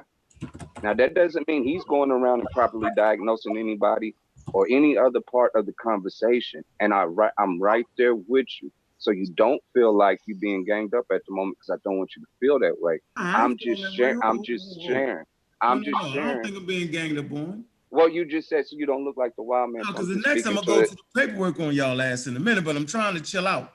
I'm going to go to the paperwork. Wait, 1 second. Hold on, 1 second. Nah, come on, man, don't do that. No, I'm saying when you say you go to paperwork, is the paperwork going to discredit everything that was said, or is it going to agree? It's going to show you what a school psychologist can do and cannot do. Okay, now that's the point. So when you pull up the paperwork on what a school psychologist can and cannot do, that's not what happened in our cases. I know that's one, but two, if they're doing something that they're not supposed to do, that still doesn't stop them from doing it. And if they do it, then there should be a remedy to it. And so the remedy, like you said earlier, you said that there should be some kind of lawsuit or claim being made. So that seems to be where we at with that. Because if you're going to say what they can and cannot do, and if they're doing something that they shouldn't do, and it's different for different jurisdictions and states, then Yeah. then what's the remedy? You know what I'm To saying? educate yourself so that when they start talking that mumbo jumbo, you already know what to do. Just like when you go into a doctor's office, nobody on this show, nobody listen to the show, should ever go into a damn doctor's office and let them diagnose you and that just be it. No way, no how. Ask the doctor, well, where did you, how are you making this diagnosis? What material are you reading? And what journal is it published in? That's the questions you must ask. Simple as that. And then get a second opinion. That's how you handle doctors. For some reason, people think that you just supposed to run into the doctors and listen to them. And then you sure as hell don't go to no quack doctors. That's completely off the daggone list. Yeah, but that's what I'm saying. So if you hear everything what everybody's saying, nobody disagrees with each other. Like I'm literally We don't listening. disagree with you, Yeah, no, I'm literally. The psychologist shouldn't be diagnosing. We're not saying that. We're saying that these people, these schools were having specialists coming in, and that is how they're getting away with it. That's probably how it's becoming legal. They have the specialists coming in, and then you're going to an outside source to like another doctor, whatever, where they recommend you to. Because I remember this vividly, yo. They were gonna put me on medication, and my mom said no. I think And then they put me I in agree these with other John. classes, and I was in there for like my entire elementary school. The moment Umar Same Johnson's classes name in was half mentioned, middle school. it was a wrap. Right, that's what I'm saying. That's my whole point. That's what I just didn't want you beating up on Vasa because I understood. I wasn't beating up on him. You wasn't beating up on him. He just brought up.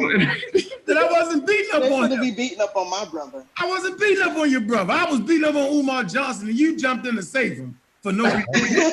No, that's ain't nobody trying to save Umar. Yes, you That's did, the whole thing. Hell to the no. No, you was trying to save that was the trigger word right there. UJ. Umar Johnson. Give him some damn credibility. Yeah, don't give him credit for nothing. Hey, brother. Don't forget. Give him credit for shit. He's still acting like he getting to school. Yeah, brother. Can I ask a question though? Hold on, bro. Let me ask bro something. Well, bro, can you put like this article or the paperwork that you got, man, for the future for other people? Because like I'm saying, CK said it happened to her. Rasta said it happened to me. I did not let them put my son on any type of medicines. I didn't try to hear none of this stuff about them diagnosed because he's jittery. He's moving around. He's not making eye contact. You got to put him in sports. You know, my parents put me in a shit ton of sports. I was in like 3 sports. But I can't say that I was uneducated. I just wasn't trying to hear what those white folks were saying about my son at the particular time. So whatever they were saying, it was going in one ear out the other. And I didn't let them put them in them classes. I didn't give them the what's the name, but what can you put that article up? You know what I'm saying?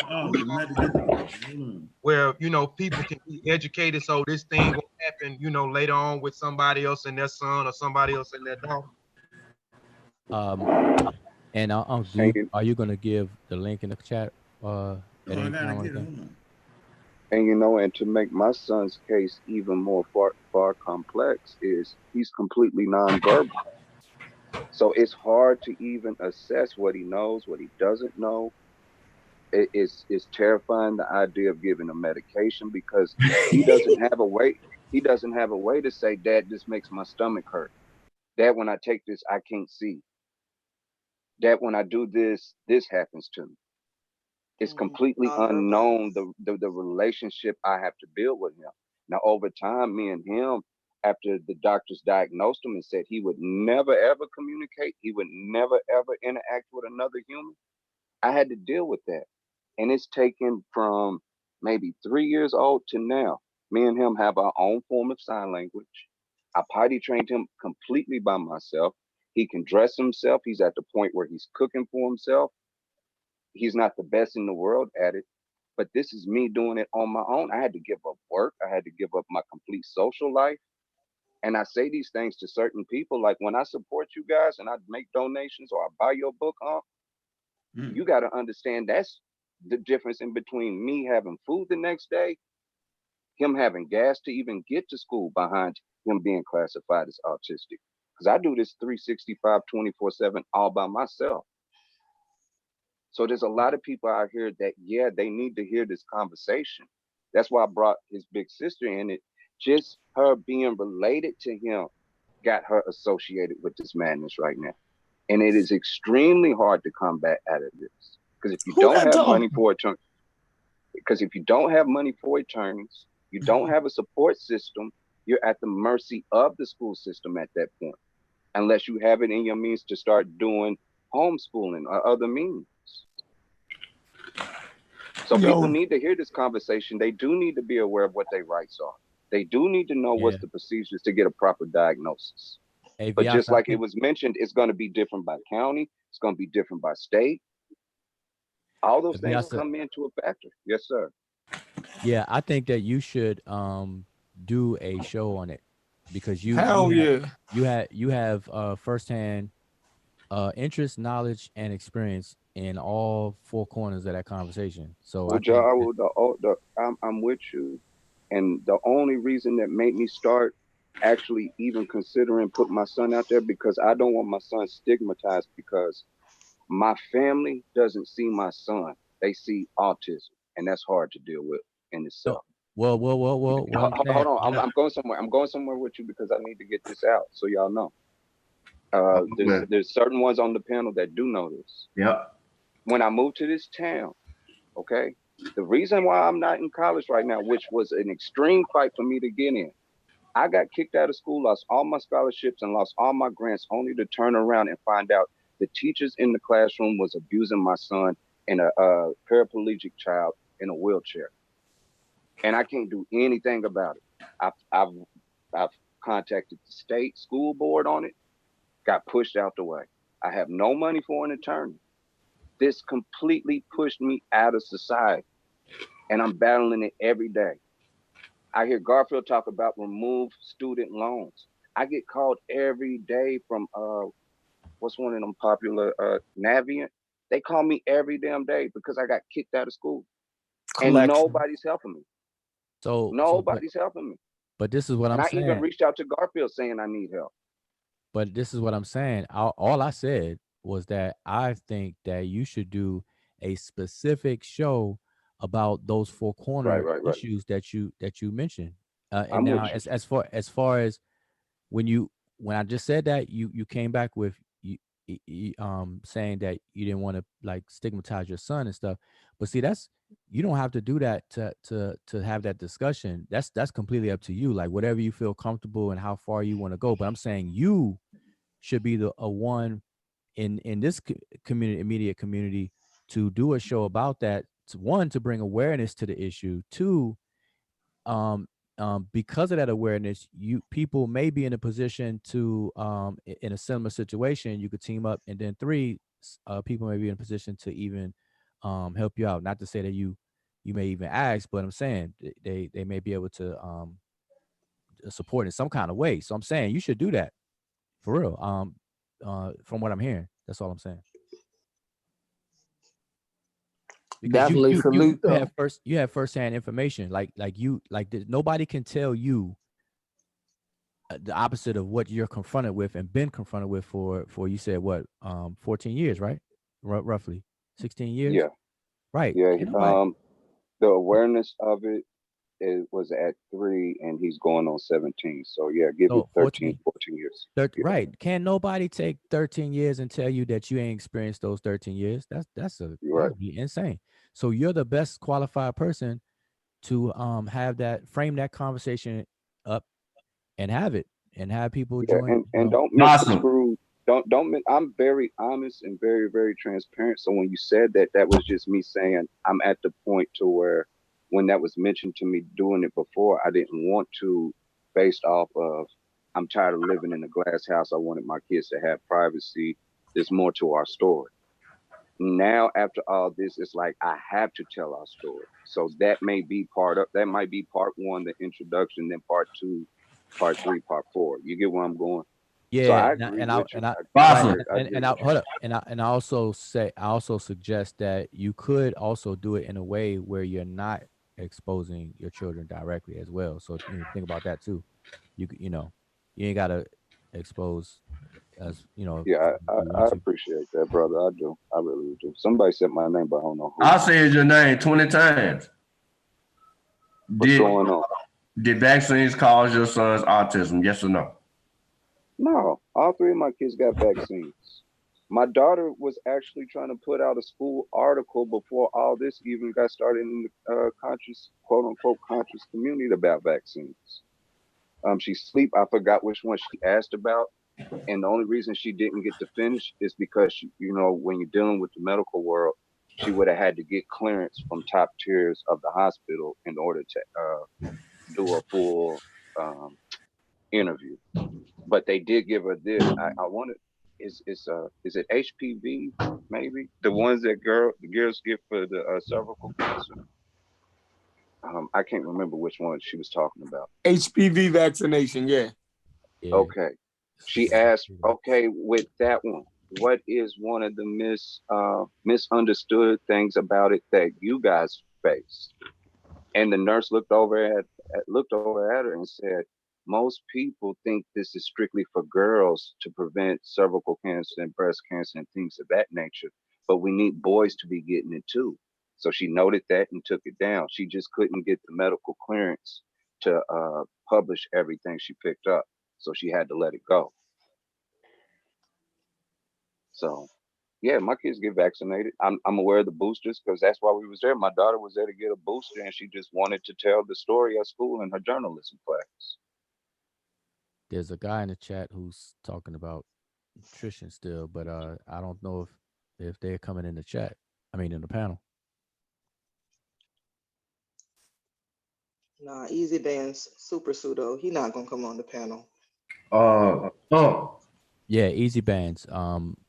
If you're still there, why don't you click the link? I think you about the link. He be on Garfield channel going wild. He probably a Stark Umar Johnson fan. Yeah, Easy Band, click that link, man. You've been talking a lot. You've been talking crazy. Not gonna click the link, man. But hold up, but let me. I want. Well, since he's not here, I'm gonna still say it because I think people need to know this. Is that when people like him or her, I don't know who it is, but when they say he made a claim that nutrition is more important and stuff like that. When people say that, it's totally irrelevant because what you eat provides the nutrients for everything about you. So no one will set up that dichotomy that this is more important than this. When nutrition itself is why we are the age we are and we're still alive and kicking. If you didn't eat anything, if you stop eating today, next year we have a hangout, you just won't be included. You know what I'm saying? I mean, nutrition, we are what we eat. And so nutrition is responsible for maintaining our life. Like what we eat is why we're alive. We're metabolic, we're warm-blooded. We have to eat food.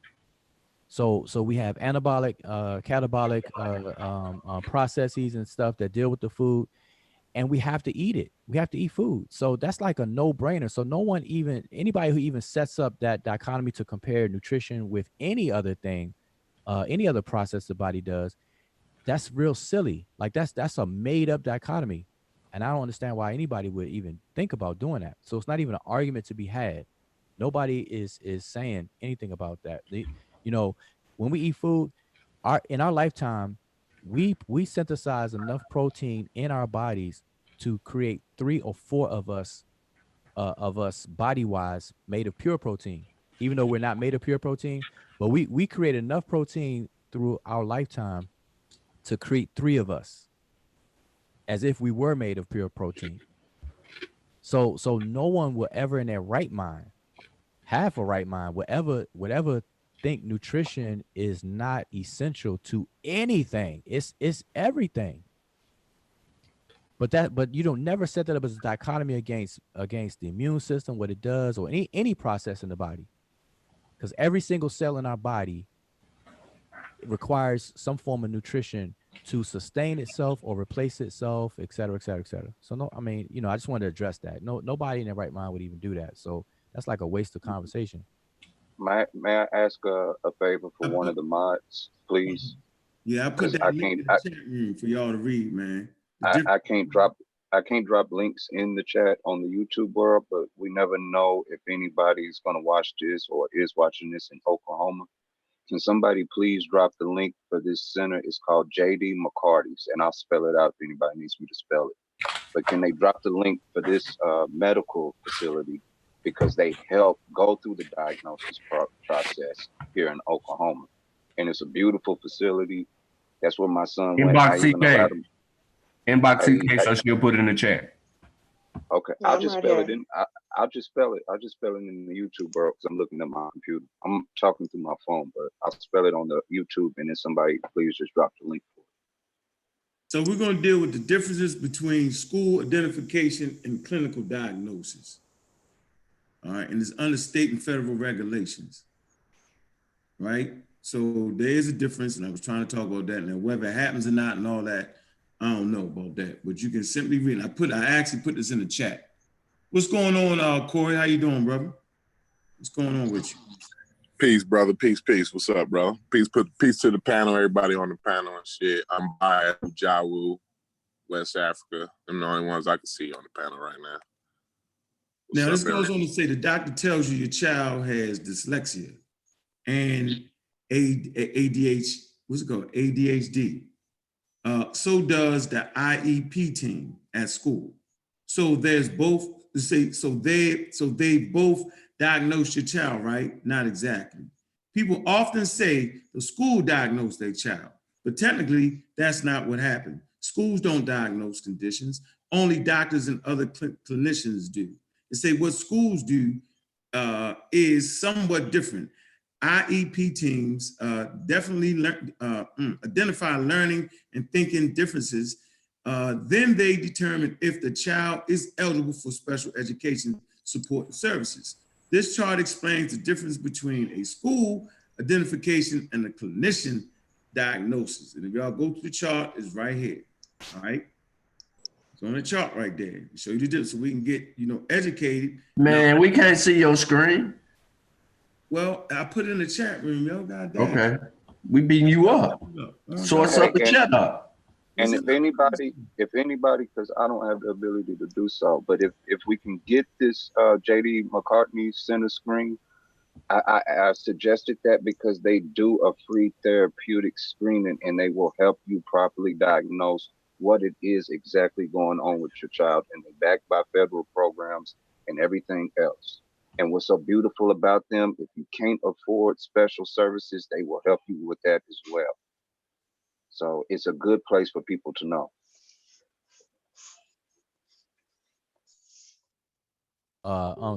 Where did you say you placed the link? Yeah, because I don't see no sources in the back chat. For special services, they will help you. I put it on the YouTube link. I don't see it nowhere. You ain't looking hard enough. Chop my head off. There you go, right there. I'll be you talking need to line your chakras and touch a couple of rocks. Right on the show. Right on the show. Right on the show. When Sean put the Zoom link in, right on the UCK is under Sean is under you, and right there Abjue. Y'all see it? Come on, Sean, it's in between you. The link is in between you. Man, I don't know what you're talking about, man. Hey, Unc, I think Hey, Unc, I think Unc, you better source up. Hey, Unc, do you have autism? I might. Now I think about it. Just copy it again and put it in the back chat so I can put it in the YouTube. Now I recall shit. Christ fucking dude. I ain't even had that part of the spectrum when I was growing up though. They just thought that was a wild ass nigga. Let me stop, bro.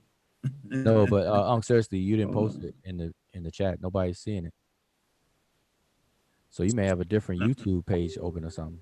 I put it right there. There y'all go. Nah, that sounds like a back chat. Yeah, you're not putting the vaccine thing. You put it in the wrong chat, yo.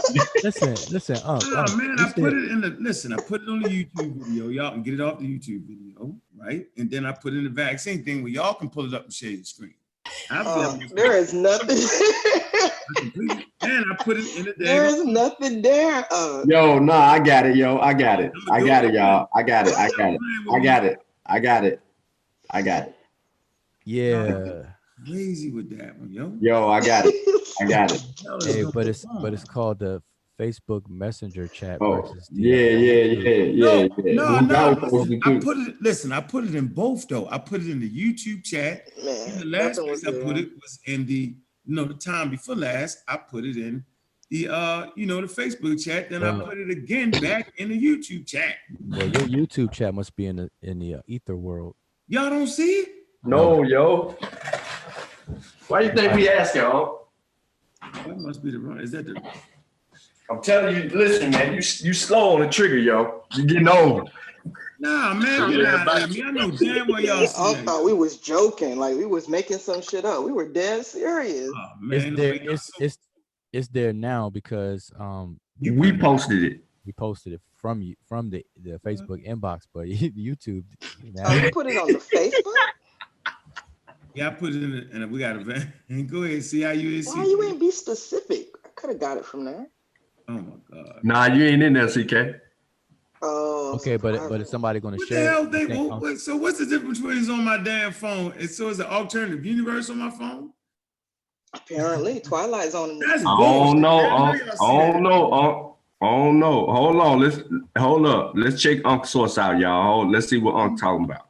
I know damn well I put that in there. Nah, I know we finna pull this source up though. I know that. We can't let in the name of sources, we finna pull this joke up right here, right now. Yeah, put it on the thing. Okay, who's sharing? So Sean, that's me. What's the top? Say it again.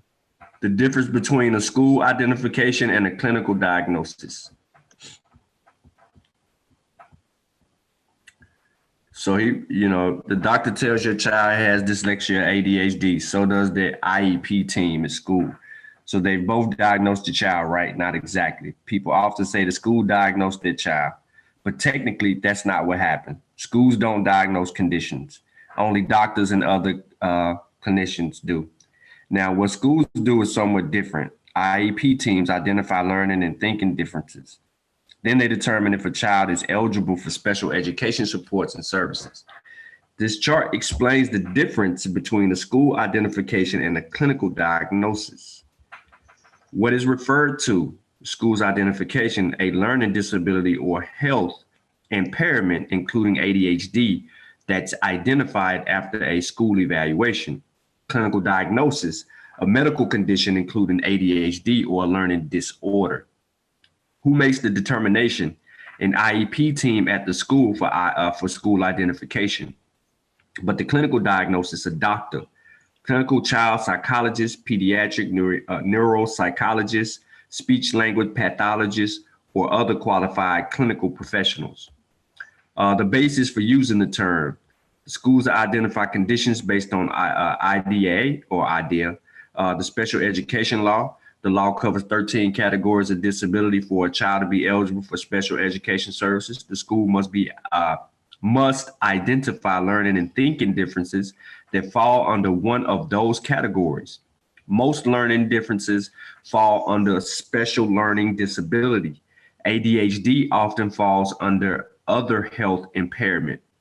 Conditions must also affect the child's ability to function in the classroom or elsewhere in school at the time they're identified. Child must be reassessed and issues formally identified at least every 3 years. Now, the clinical diagnosis say, clinical professionals diagnose conditions found in the DSM-5, which is the Diagnostic and Statistical Manual of Mental Disorder.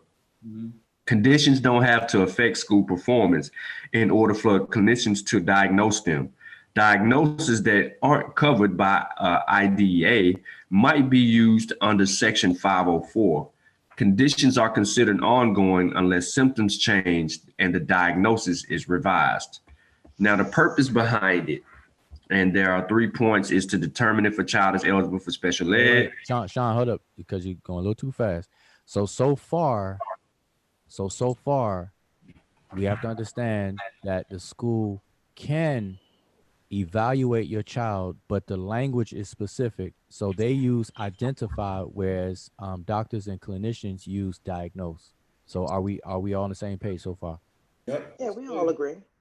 Yep. Okay, so we can't just blankly say that schools are not supposed to do X, Y, and Z until people are aware of this right here. So they do certain things, and so that's what's being complained about. That even schools miss, and I'm not going to use the word diagnose, use the proper term. They misidentify children, and so if we don't make that distinction between those words, which is specific, then people get into these semantic arguments. But the whole point is that the schools are mis-evaluating the children, and so that's the complaint that people that's have. two different things, though. You ain't supposed to be listening to their crazy ass anyway. You know what I'm saying? Go where you supposed to go. That was my whole point. That most people don't even know that. They sit there and they listen to that, and come on, man. That's my point. Want me to continue? Yeah, the purpose. What's the purpose? All right. The purpose, shut up, CK, is to determine if a child is eligible for special education, entitles eligible student to the supports and services he needs to get a free and appropriate public education through an IEP. The same formation may be used by a 504 committee at the school to determine eligibility for a 504 plan. The clinical diagnosis says to understand the cause of symptoms and to guide decisions on treatment. May also provide information to help with the evaluation process of school. Hey Sean, why you say Unc got dagger by his own source? Why you say that? That's messed up. You got dagger, dude. Ain't funny though. I don't even get that though. Like that shit ain't funny to me. Come on, Unc, we playing. Let's move on. Because people take that shit serious, man. You're right, Unc. You're right. What's the difference, yo? You can't holler that they diagnosed my child. They really didn't. We should really understand the words, define the words, and really know what they are, though. That's the point I'm trying to make. So we, you know what I mean? So we won't be sitting around like we helpless. Like we can't do, they diagnose my child, and you feel helpless and you go with it. My sister went through that. I marched my ass right up to that school, told my sisters, look, they can't diagnose my nephew, right? You don't have to listen to that. And I dealt with it. The dude is fine now. He grown and he's fine. But based off of where she was going, she'd have got him on the medicine, but it did all that. So I'm saying these words are very important. And out of everybody, you know that, Wuja, the understanding terms, defining terms. Oh, that's why, right. That's why I stopped Sean. That's why I stopped Sean where he was and pointed that out. I said that it's a difference, a specific difference of identifying versus diagnosing. And here's the thing though, whether we evaluation and diagnosis. And what did I say, Wuja, when I first said it? I said they can evaluate it, they can look at it, but they can't diagnose it. I said that. No, but now we gotta look at the reason. So now that we game jumped on this motherfucker. No, now that we hold up, now that we sorted out the word, now that we sorted out the words, now that we sorted out the words, that because now the words become irrelevant really, because the school does make a judgment. Let's just say that the school does make a judgment. And so you're on the amen team now. And they make it. Listen. It's real simple. The schools do make a judgment, and the purpose of the judgment, Sean just read it, is to put them in a category to facilitate their special needs if they need it, and this, that, and the third. So, but your argument, it sounds like, and I could be wrong, is that parents don't have to roll with that. They can get a proper diagnosis from a clinic or a doctor, and then maybe do something. So my question, so Unc, let me ask you a question, if you know, because I don't, you may have the answer to this already. So let's say you take a child to school, and your school identifies X, Y, and Z, and you don't want to roll with that, so you get them diagnosed by a doctor, and it differs from the school. What what options does a parent have in that Then situation? you go get a second opinion, right? And then you so now you got a better sample size right there. So the school said one thing, but the proper diagnosis said something different. Then I'm gonna go get a second or third opinion. Wait, I can't hear you. Hey, Chef, your mic live, but Yeah, it sounds like I'm getting beat up. I can't hear, Chef. Hey man, why you think that's funny, yo? Why is that funny? No, okay, so I didn't hear you at all. Yeah, So what I said was, I said, so the proper thing to do is they have identified certain things, right? That's the school. Okay, so the school identify certain things that require special needs. Right, what they think, right? And then you go get a proper diagnosis. And if the diagnosis and identification is different, then you go get a second or third opinion. And that's how you work these things out. So you don't just sit around. You know what I'm saying? Like you gotta understand. No, okay, I got you. So all right. So let's say you got the school identification is XYZ for special needs, but then you go over to a doctor, and they give a diagnosis that differs from what the school identified. And let's say you get 3 of those, and all 3 of those agree, but this one identification from the school disagrees. So I'm saying, what can a parent? So does the school does the doctor's diagnosis overrides the school's identification? That's my question. Of course, because they can't even give your children medicine in school. They don't even have that ability. You know what I'm saying? Like they don't have that ability to do that. Okay, so that would be a big help. Okay, so it would be a big help if I'm sure you probably don't have it like right handy, but it would be good to dig that up on what what avenue a parent takes to have that overriding effect. Because see, if the school identifies something, they're gonna go with their identification, and then if you bring an outside diagnosis that the school is not responsible for, then what means does one override the other? Like you know what I'm saying? Connect. No, it's not. Whoa. It's not an overriding thing. Matter of fact, can I chime in real quick? No. Just real quick, can somebody see if you can pull up an IEP parental rights package? All those answers will be in there. Yep, sure would be. It's under federal guidelines, so the school can't do that. They literally can't. Okay, and if they get caught doing it, the principal and all of them is in trouble. How you gonna go against real medical advice? Y'all not medical doctors. Get out of here. You supposed to be ranting and raising and cussing their motherfucking ass out all day long, 365 days a year.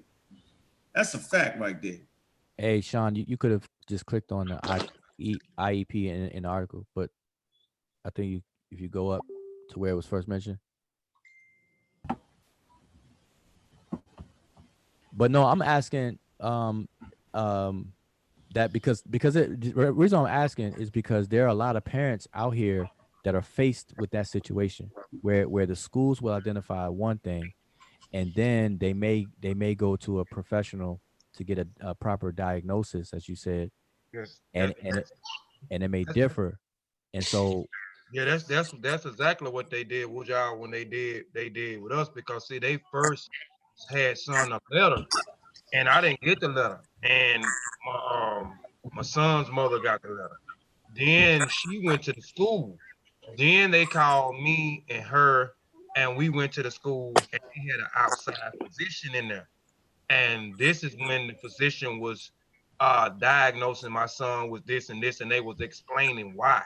And then they was trying to get, but they couldn't do nothing unless they had our permission. They wanted us to sign something. What? Put him on, and they wanted to put him on some medicine, and they wanted to put him in some other classes. They wanted to put him in some type of special classes, and then they wanted us to take him to USM, Southern Miss. They want us to take him there once a week to these certain classes that this physician at the school that we met at the school thought would be best for him to go at this particular time. And I snapped out. I wasn't trying to hear none of it. You ain't finna put my son on medicine. You saying you diagnosing him X, Y, Z. And then I was telling them they was trying to get money. That's what I feel like they were trying to do, was they were diagnosing at this school, Woodland, they was diagnosing a lot of kids of color. And And at this particular school, they wasn't getting a lot of funding. So I think that what they were doing was they was getting these physicians come in and telling these kids, these parents, they had X, Y, and Z, and they get more funding for people being in special ed. Because basically that's what they want to do. They want to put my son, enroll him into special ed classes if we consented and signed these papers saying that, okay, the school brought in the physician sat down, the physician explained to us what was going on. And so we want to sign off, and we want the school to put him in these special classes or these special need classes because he needs special attention, and also to enroll him into this, take him to these classes once a week at this university. So how your son working out now? How's it working out for your son? I mean, he's good. He's good. He's good. He's not on medicine. I didn't sign off to put him in those special ed classes, and he's doing good. He make A's and B's. They were trying to say he had like a little learning disability where he wasn't able to register the information as fast as the other kids. Again, he was jittery. He couldn't, he said he couldn't sit still for a long period of time. He couldn't make eye contact with the teachers. It was just so many different things. It was his behaviors, what they was trying to diagnose him with ADHD, autism, and it was something else that they were trying to do, all because of the behavior that this teacher was saying that she see that what she noticed with him. So they had, in order for them to put him in a special ed classes, they had to have our permission first, but in order for them to do that, they had to bring in a special physician into the thing and sit the parents down and explain to them X, Y, and Z, and he has X, Y, and Z, and then get our permission to put him in the special ed classes and then enroll him into whatever these classes that they was trying to do, and also put him on some medicine. They wanted to put him on medicine too. So basically at home, he wasn't doing none of that shit they was talking about, huh? No, sir. Just being a kid. A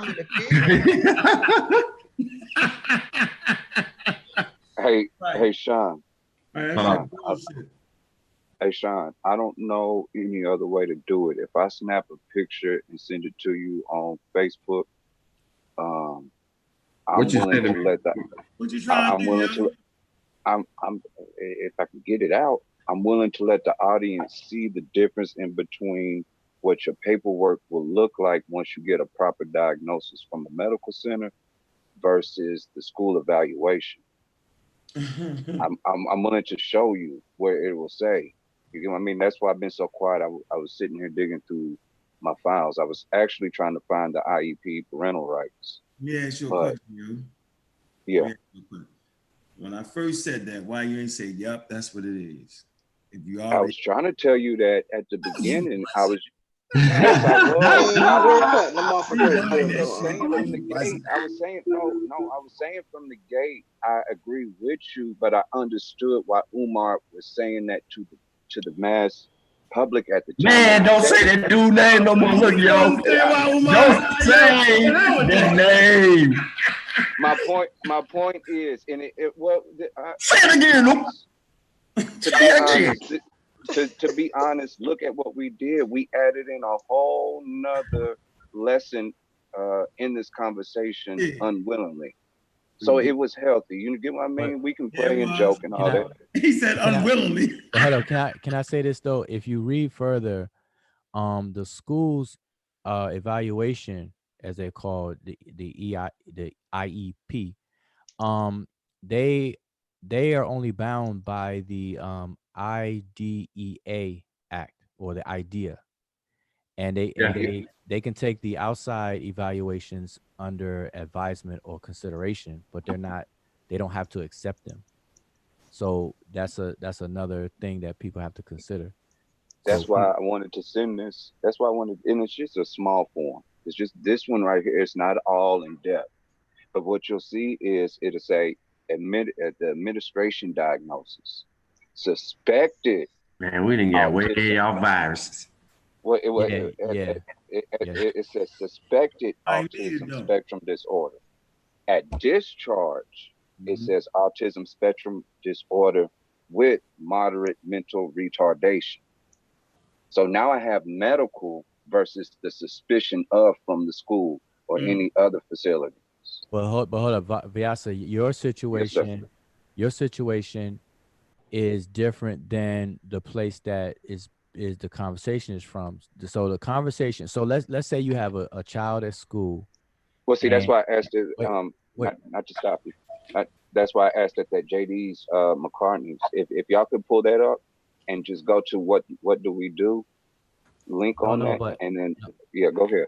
Okay, so what I'm saying is that what it sounds like the conversation has gone into is if a parent has a child in school and they do not think their child is autistic or anything wrong with them, but then all of a sudden they're informed by the school that their child was evaluated or wants to be, their school wishes to evaluate their child for some kind of special needs, and a parent disagrees with that. They're like, wait a minute, my child, ain't nothing wrong with my child, ain't nothing wrong with my child. And so the situation that's being talked about now is a pushback for that, not to accept it, which is the other way around, because you got parents who are fighting for special need in that direction. Then you got parents who are saying, wait a minute, ain't nothing wrong with my child. So and that's Kofi's situation. Kofi said, ain't nothing wrong with I don't care what y'all say about my son, ain't nothing wrong with my son. You know, so I'm saying these are two different conversations. I'm just trying to point that out. These are two different conversations. So for the parent who's fighting the suspicion and the request for an evaluation stuff, that's what I was kind of addressing. What rights does that parent have if the school tries to do that? But as we see, the parent has to be on the team. So if you don't, you have a say so in all that stuff, and that's what Kofi exercised, obviously. Kofi wasn't trying to hear that. He was like, man, listen. Wasn't nothing wrong with Kofi's son. Something was wrong with Kofi. But I think there's a hidden word in there. You, the parent, have to get involved in this, because I was hoping that eventually the conversation would lead to, okay, now we in those classrooms. Once you find this out, you need to demand that you get to do a sit-in in those special need classrooms and see what's going on with your child as well. It says it right there. No, it says it in if when Sean clicked on the IEP, it actually says it says who's part of the team. It tells you the parent is the first thing, and then it says the expert. It says the teacher themselves and all that good stuff. See right there, it says you, the parent. That's the first one. You, the parent or the guardian, by law, you have a say in your child's education, blah, blah, blah. And then the next person is at least one of your child's general education teachers, and then one of your special education teachers, and then a school district representative, and then an expert who can interpret your child's evaluation results, and then your child, of course, and then possibly a translator. So it's right there outlined who all's involved. But see, this is for people who want the special needs and things for their children. But then we have an issue in our communities where our children are being evaluated, where the parents are disagreeing, like, nah, there's nothing wrong with my child. So I'm just saying that's a different conversation. That's a different conversation than those parents who are asking the school to accommodate their children's special needs. You know what I'm saying? So that's a difference. These are parents who already acknowledge that their child needs special needs, and they're having a hard time getting them through discrimination or whatever, whatever other thing is involved. But so those are two different conversations. That's all I wanted to point out. Yeah, you know what I learned though, that a lot of parents, so when they make like certain evaluations and stuff like that, and they say that your son or child might be suicidal, what you find is most parents just won't agree to that. They just won't. And so you gotta be real careful with the whole 9 yards. The whole 9 yards. You know what I'm saying? It can go both ways. It can go in your favor, or it can go against you. So if the school is telling you we think that they might have an issue, you know what I'm saying, with being suicidal, because a lot of kids these days are that. and you say no, that's not it, my son. I can't believe that. And you don't take it a step forward to find out outside of that, and something happens to your child, and then you'll feel terrible.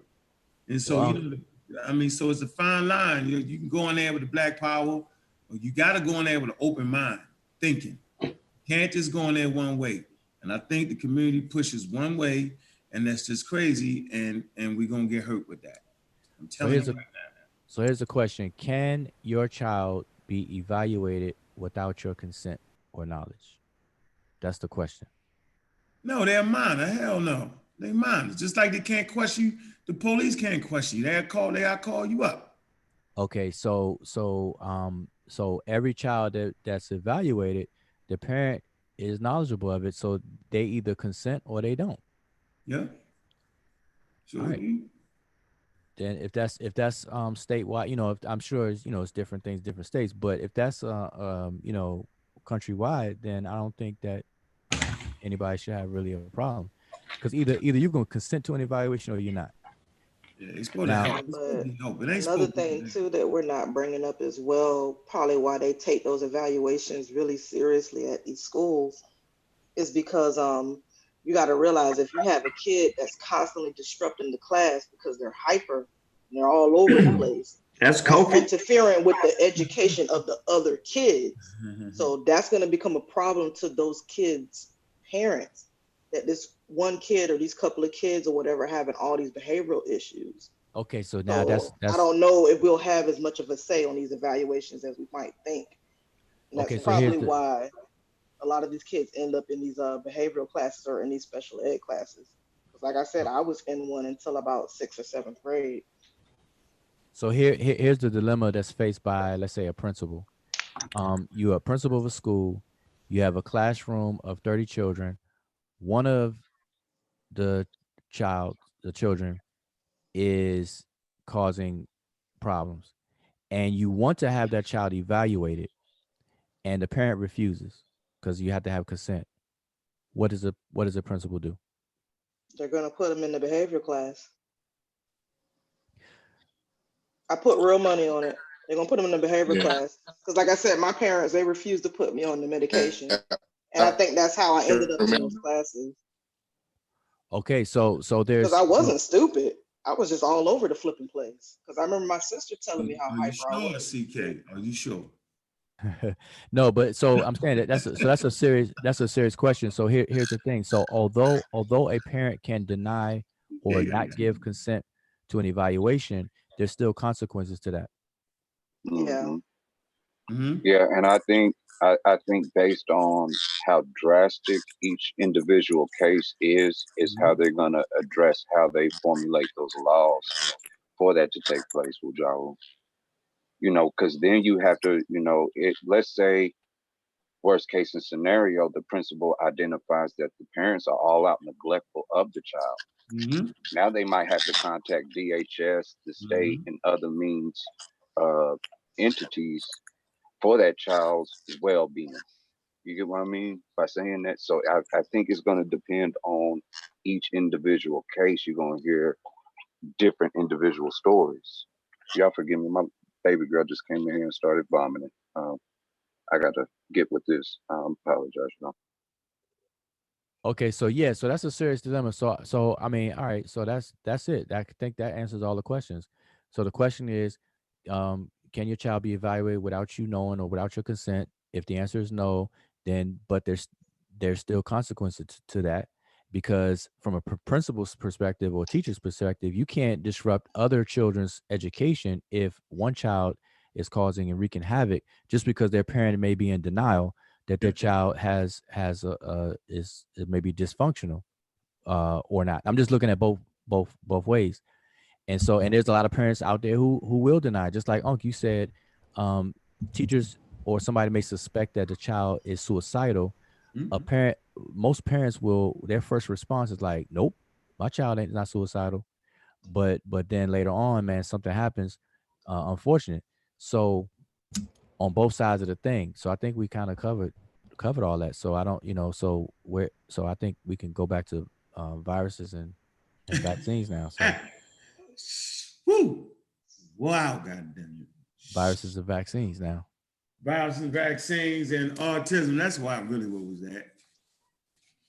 All right. So I don't think we talked about the prenatal development of autism.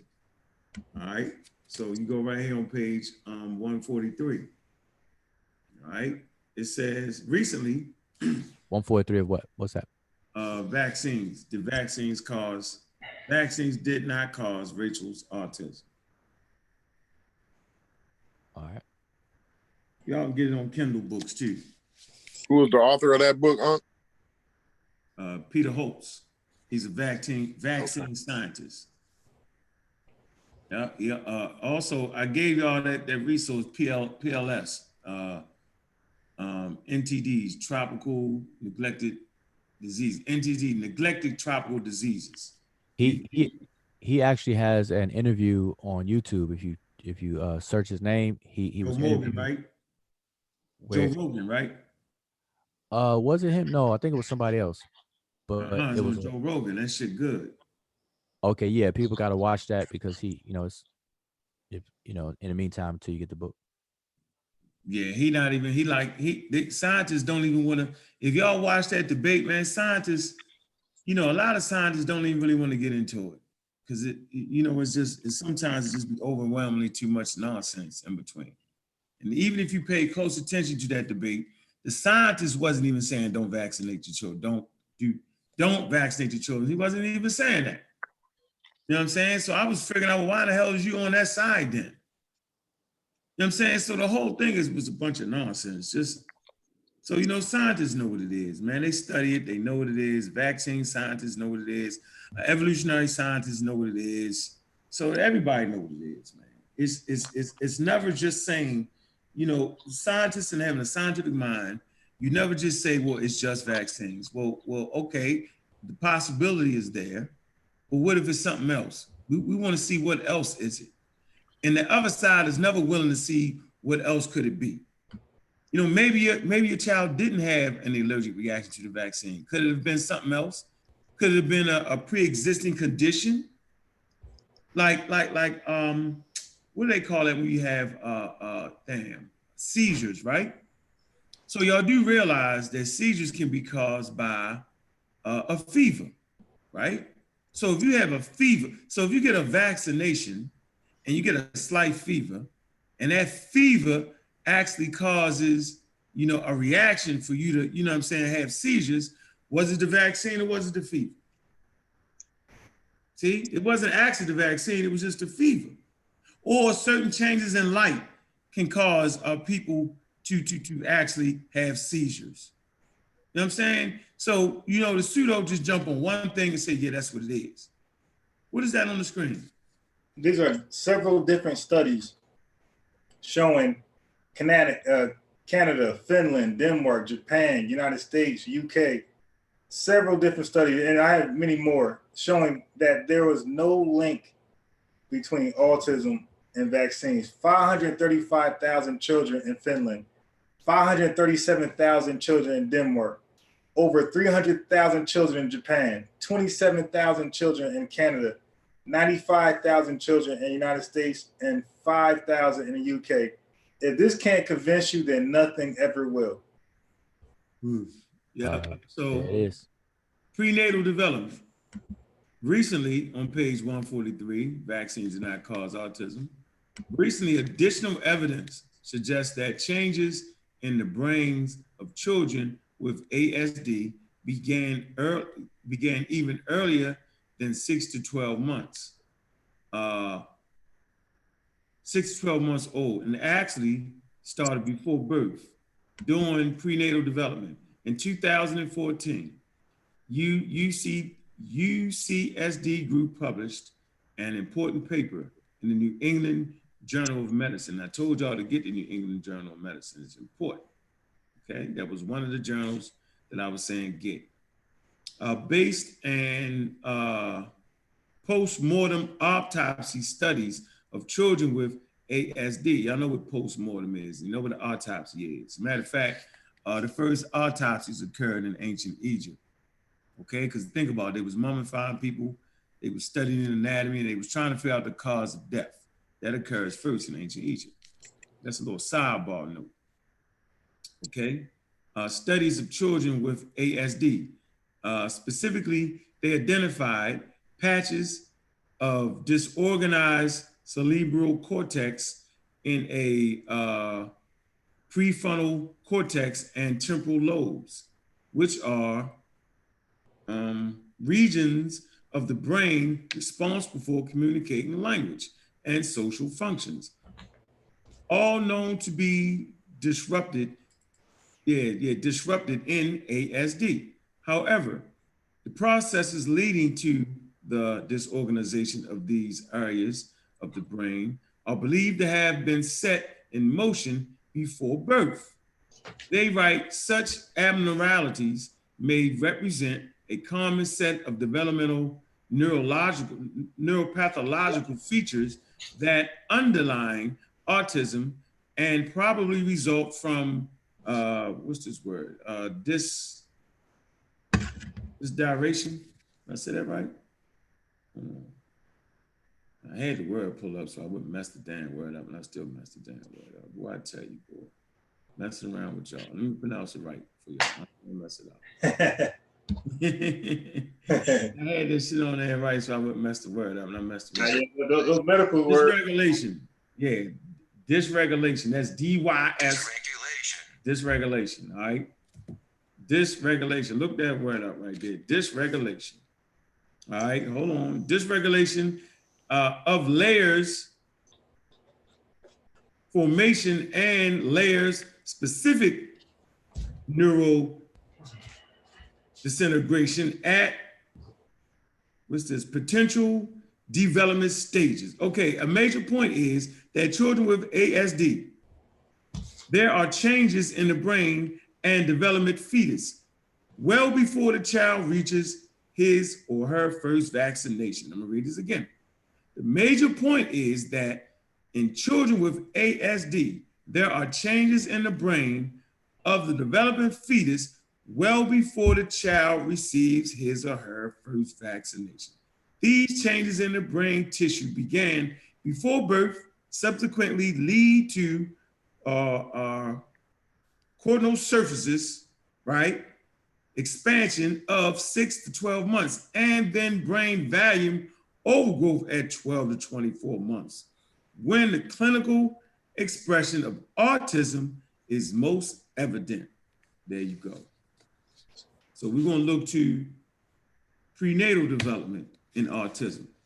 All right, we're going to look to industrial chemicals, and we're going to look to pharmaceutical drugs and that. We're not just going to hang it on vaccines. We just got to be smarter than that, man. All right, got to be smarter than that, yo. Got to be able to think it through. So we got genetics, we got the environment, epigenetics, we got prenatal environment effects, prenatal environment effects. So we, you know what I mean? We're gonna look at the whole thing, and that's where we gotta start thinking. We gotta start thinking, looking at everything possible instead of hanging our hat on one item that some people bought us and end up, you know, hurting one of our babies. Like I always say, if you really want to wipe out a population, just take away the vaccine science from them. Right? Far more easy to do that than develop a vaccine that's going to kill you over. So what they're really saying is, what the pseudos are saying is, you know, we're not going to feel like we all been vaccinated here, right? It didn't kill us. What they're trying to say is it's going to kill our children. So they got some kind of delayed death vaccine. You know what I'm saying? Where you don't know, you know what I'm saying? You don't know it really kills you. Yeah. This delayed reaction going to happen in the next generation. There's no evidence that vaccines are killing people. So that probably be the hardest thing to do is develop a vaccine that would literally kill people. And people not realizing, damn, man, we dropping like fleas over here after 2 weeks. You know what I'm saying? But the easiest way to do it is to not vaccinate people. So now I'm starting to look at that whole crew real funny there. You want to add something to that, Wu-Jai?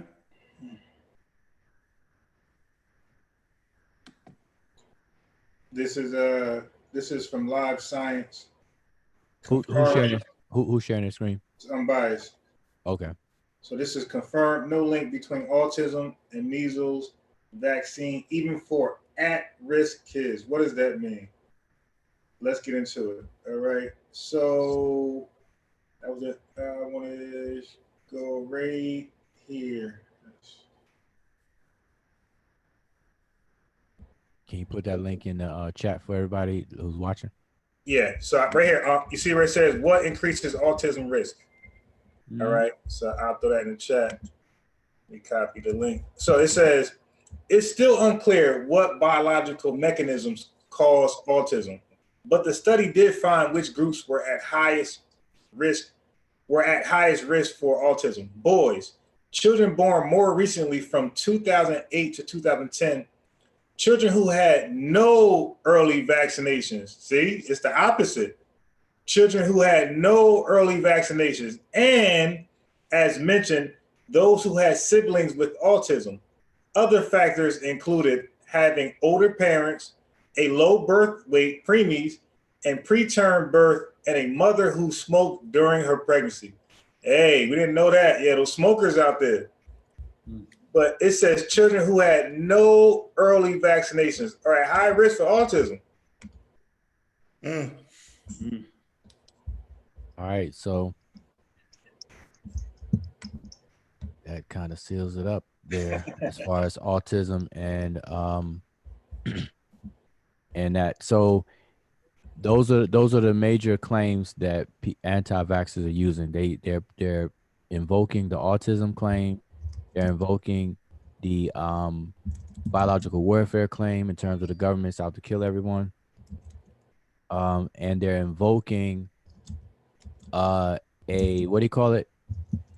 When they retrofit today, well, actually the opposite. They're bringing the past into the present by saying Homo sapiens sapiens have been on the planet over 200,000 years ago without vaccines, pretty much, because vaccines is relatively new. So they're saying how did Homo sapiens sapiens survive so long without them? If there's that important, like why how are we able to even be here as a human species if vaccines was all that in a bag of chips? That's something else that is being invoked. Which and is then crazy, because you don't even got the Homo sapiens sapien don't start out with 50 million. The numbers are very small. So even when they migrated out of Africa, it might have been a band of 15 or 20. That's why the fossil records are so sparse, right? So that's just dumb to even think that way. So Homo sapiens sapien wasn't necessarily making it. That's why the populations were so very low. That's why in the 16th, in the 6th century, half of the human population got wiped out. 50 million people gone. You know what I'm saying? So 1918, 5% of the population gone. So no, the Homo sapiens sapien wasn't doing all well and spectacular, as we might think they were. They were getting decimated by diseases and pathogens. They absolutely were. And it's not until the advent of vaccines by Edward Jenner in 1798 or 1796, that's 275 years ago. We go back to around 1706, right, with Cotton Mather and Onesimus. You talking about 314 years. You know what I'm saying? So the human beings have been studying this in the colonies, which is the United States, for about 314 years, because Boston was the first case study. They know that 255 people was inoculated. All right, that's the first case study on this. All right, so man, so people just will say anything. Anything, don't matter. Just say anything. Don't even worry about it. The more ridiculous it is, the more people will fall for it. And this is the position our community has been put in because we got pseudo leadership at the end of the damn day. right. So, man, I think you covered all corners. Yeah, corners is covered. Look like West Africa. Peace to you. Man, he been super quiet, ain't he? Yeah, he's been quiet. But listen, humble man, humble. When I glanced up, I could have sworn you were Keenan. What's his name? Keenan Thompson on Saturday Night Live. Damn, how'd he get on here? You favor him. So if anybody ever said, I don't know if anybody ever said that, but I glanced up, I was like, man, he taking notes, man. He always got his pad and pen, man. That's why he ain't talking. Yeah, that's how you do it. Nah, that's how you supposed to do it. For real. Takeaways. So learn about the immune system, vaccines, the government. My thing is this though, and we had this conversation in the other hangout. Bias mentioned this, or we brought it up. Like there are certain organizations that are known to be anti vax or anti-government in terms of they feel the government is against them. The government's out to kill us or do us harm or whatever the case is. If that's a person's position, because I'm not saying either or, but if that's a person's position or organization's position, then what I don't see is that same organization don't take it upon themselves to become the government. So like, for example, the Nation of Islam has been in existence since the 1930s, and their home place is in Illinois, state of Illinois, Chicago. And so in that amount of time from then until now, we're 2020 now. From then until now, there should be no excuse why somebody's pointing the finger and saying them or they in the third person. They should be using a first person plural, we and us. So by now, that organization should have changed the demographic to the point, at least in administrative capacities, of from the governor on down to congressmen, state congressmen, and mayors and police chiefs and so on and so forth, to where you can no longer should be able to say they, them, like they are against us, or it's them over there. It should be we and us. We are doing this and us and all that. So that's a long enough time, several decades. And so I think in 2020 we need to go into the new year not tolerating the same old feel good excuses and so on and so forth. Something has to give, something has to change. We got to educate our people, and we can't tolerate this old time giving stuff a pass just because it becomes symbolic of our experience here in America. We got to make a change. And so part of that change is to educate the whole vaccination conversation. It don't matter if you black or white. To be vaccine in the principle is to be sillily ignorant about the immune system, especially today with today's pathogens. That's crazy. And on the flip side, people better start becoming nutritious or nutrient literate. Literacy. We need that as well, because we know how to take care of our iPhones, our laptops, our computers, and know the ins and outs, know how to work every app on our phone, but we don't even know how our own body works. We don't even know what our body needs in order to know to give it real nutrients and real food, and stuff like that, to change our lifestyles. At least that's something we could do. We have control over that. No government is holding a gun to your head doing that to you. So at least we can educate ourselves. So I say we better move into this new year with that and everything. But outside of that, I'm about to be out, y'all. What? You about to leave? Yeah, Wujawa got to wrap gifts, man. He got to wrap gifts. Leave Santa Claus alone, yo. No. You gotta wrap gifts. I already know. Y'all got some cold to give out. No, listen. I already know. Unc's about to end it. Watch. I yeah, he is. Look at his eyes. Look at Unc's eyes. They got low. Unc's about to end it. Cause it's the thing. I'm gonna tell you how Unc works. You know how people wear glasses? Their glasses eventually like scoot down. See, yeah. when Unc doesn't lift his glasses back up fast, and then he put his hat on one side and then the other, he break it down. He about to end. See, he about to end it. You already know it. And plus, it got kind of quiet. Well, you were trying to talking. process these damn orders. Yeah, that's right. You were going on a sermon. Talking. Huh? Nah, everybody know I'm right. Watch, I'm about to end it about 5 minutes anyway. But there is one thing I wanted to touch on real quick before we ended it, though. Are you sure, CK? You started all that mess. What? What did I start? I am a friendly Talking about I was diagnosed in school. Now I'm starting to see. This guy. No, you actually got 2 degrees, don't you, CK? That's a trip right there, yo. It's crazy. You actually got 2 degrees. But she got a degree in art. You asked, what you got for the fight. She got a PE degree like your boy. Oh man. Dinky? No, like Ali. I know 10 languages. You crazy. But I had brought it up on Dagger Squad's channel. I think it was like last week or the other day ago, something like that.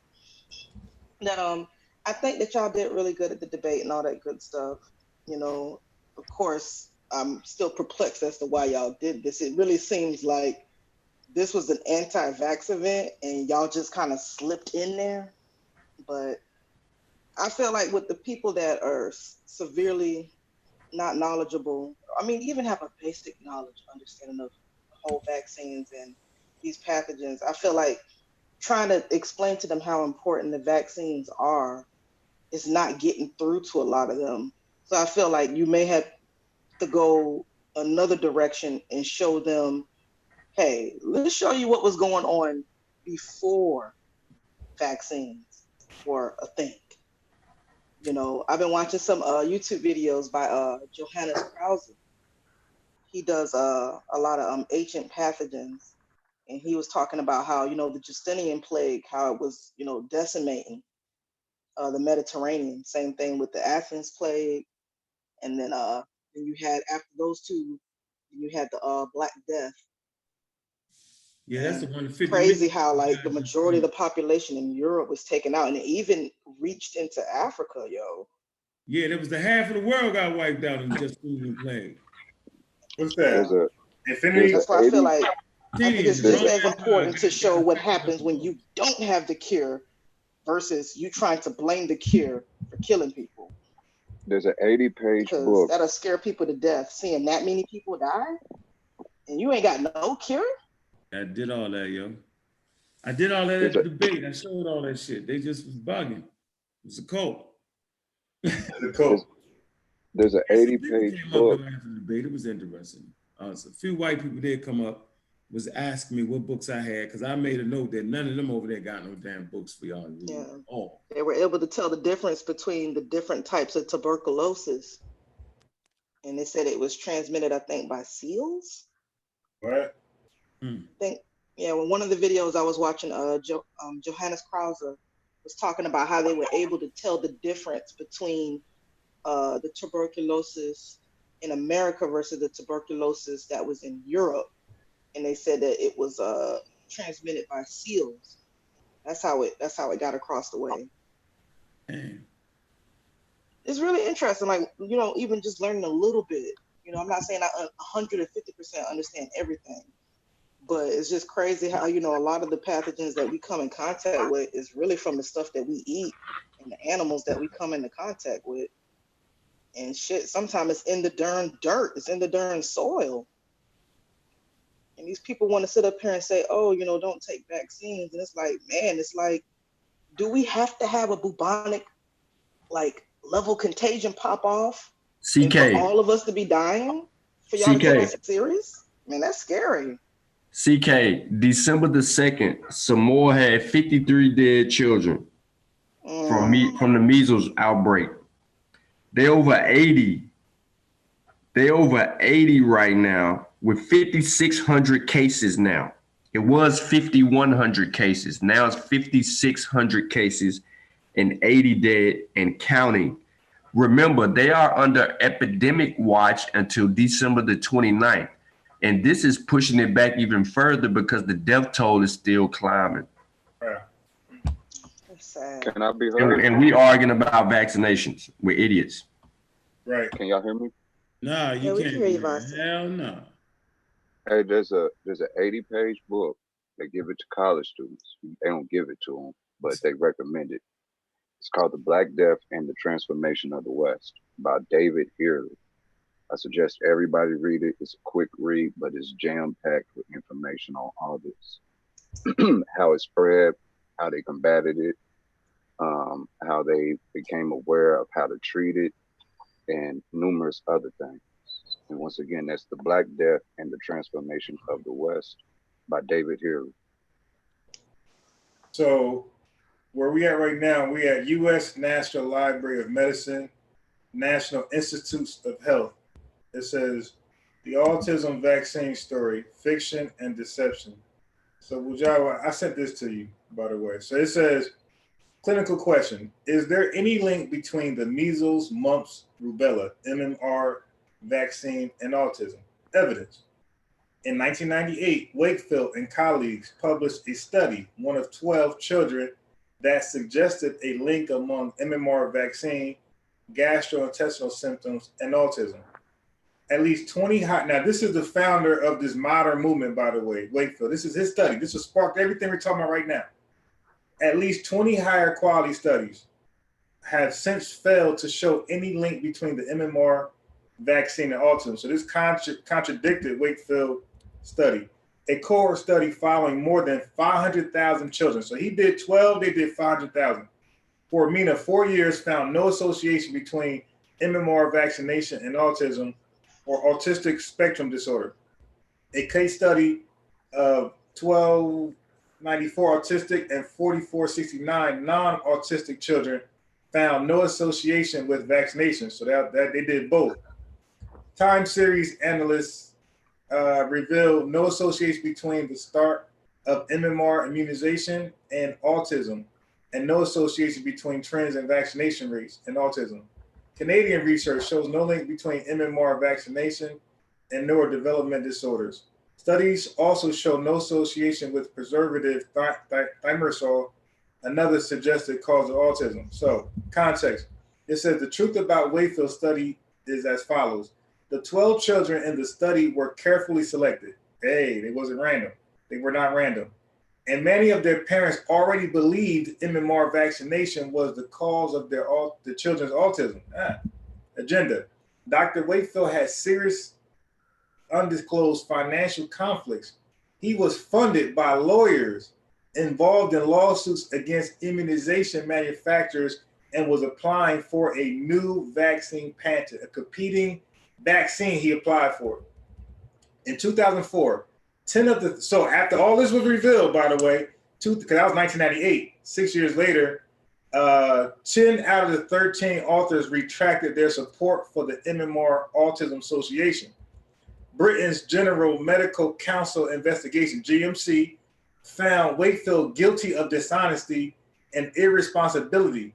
In 2010, the Lancet fully retracted the Wakefield study. Okay, so the legacy of this unfortunate publication includes decreased immunization rates with increased measles rates and continued parental immunization fear. So now, Wujawa, I sent you the entire. This is just a concise or briefing. And Wujawa left. Quit saying his name, or we run you up out of here, yo. Well, but still, for just must say my name out your mouth, yo. Yeah, but just for the record, I sent Wujawa the entire article that you got to get from my book that you ain't got. You dig? Hey, you ain't getting all your book. You wrote a book. Nah, I bought a book. You know how I do. I did.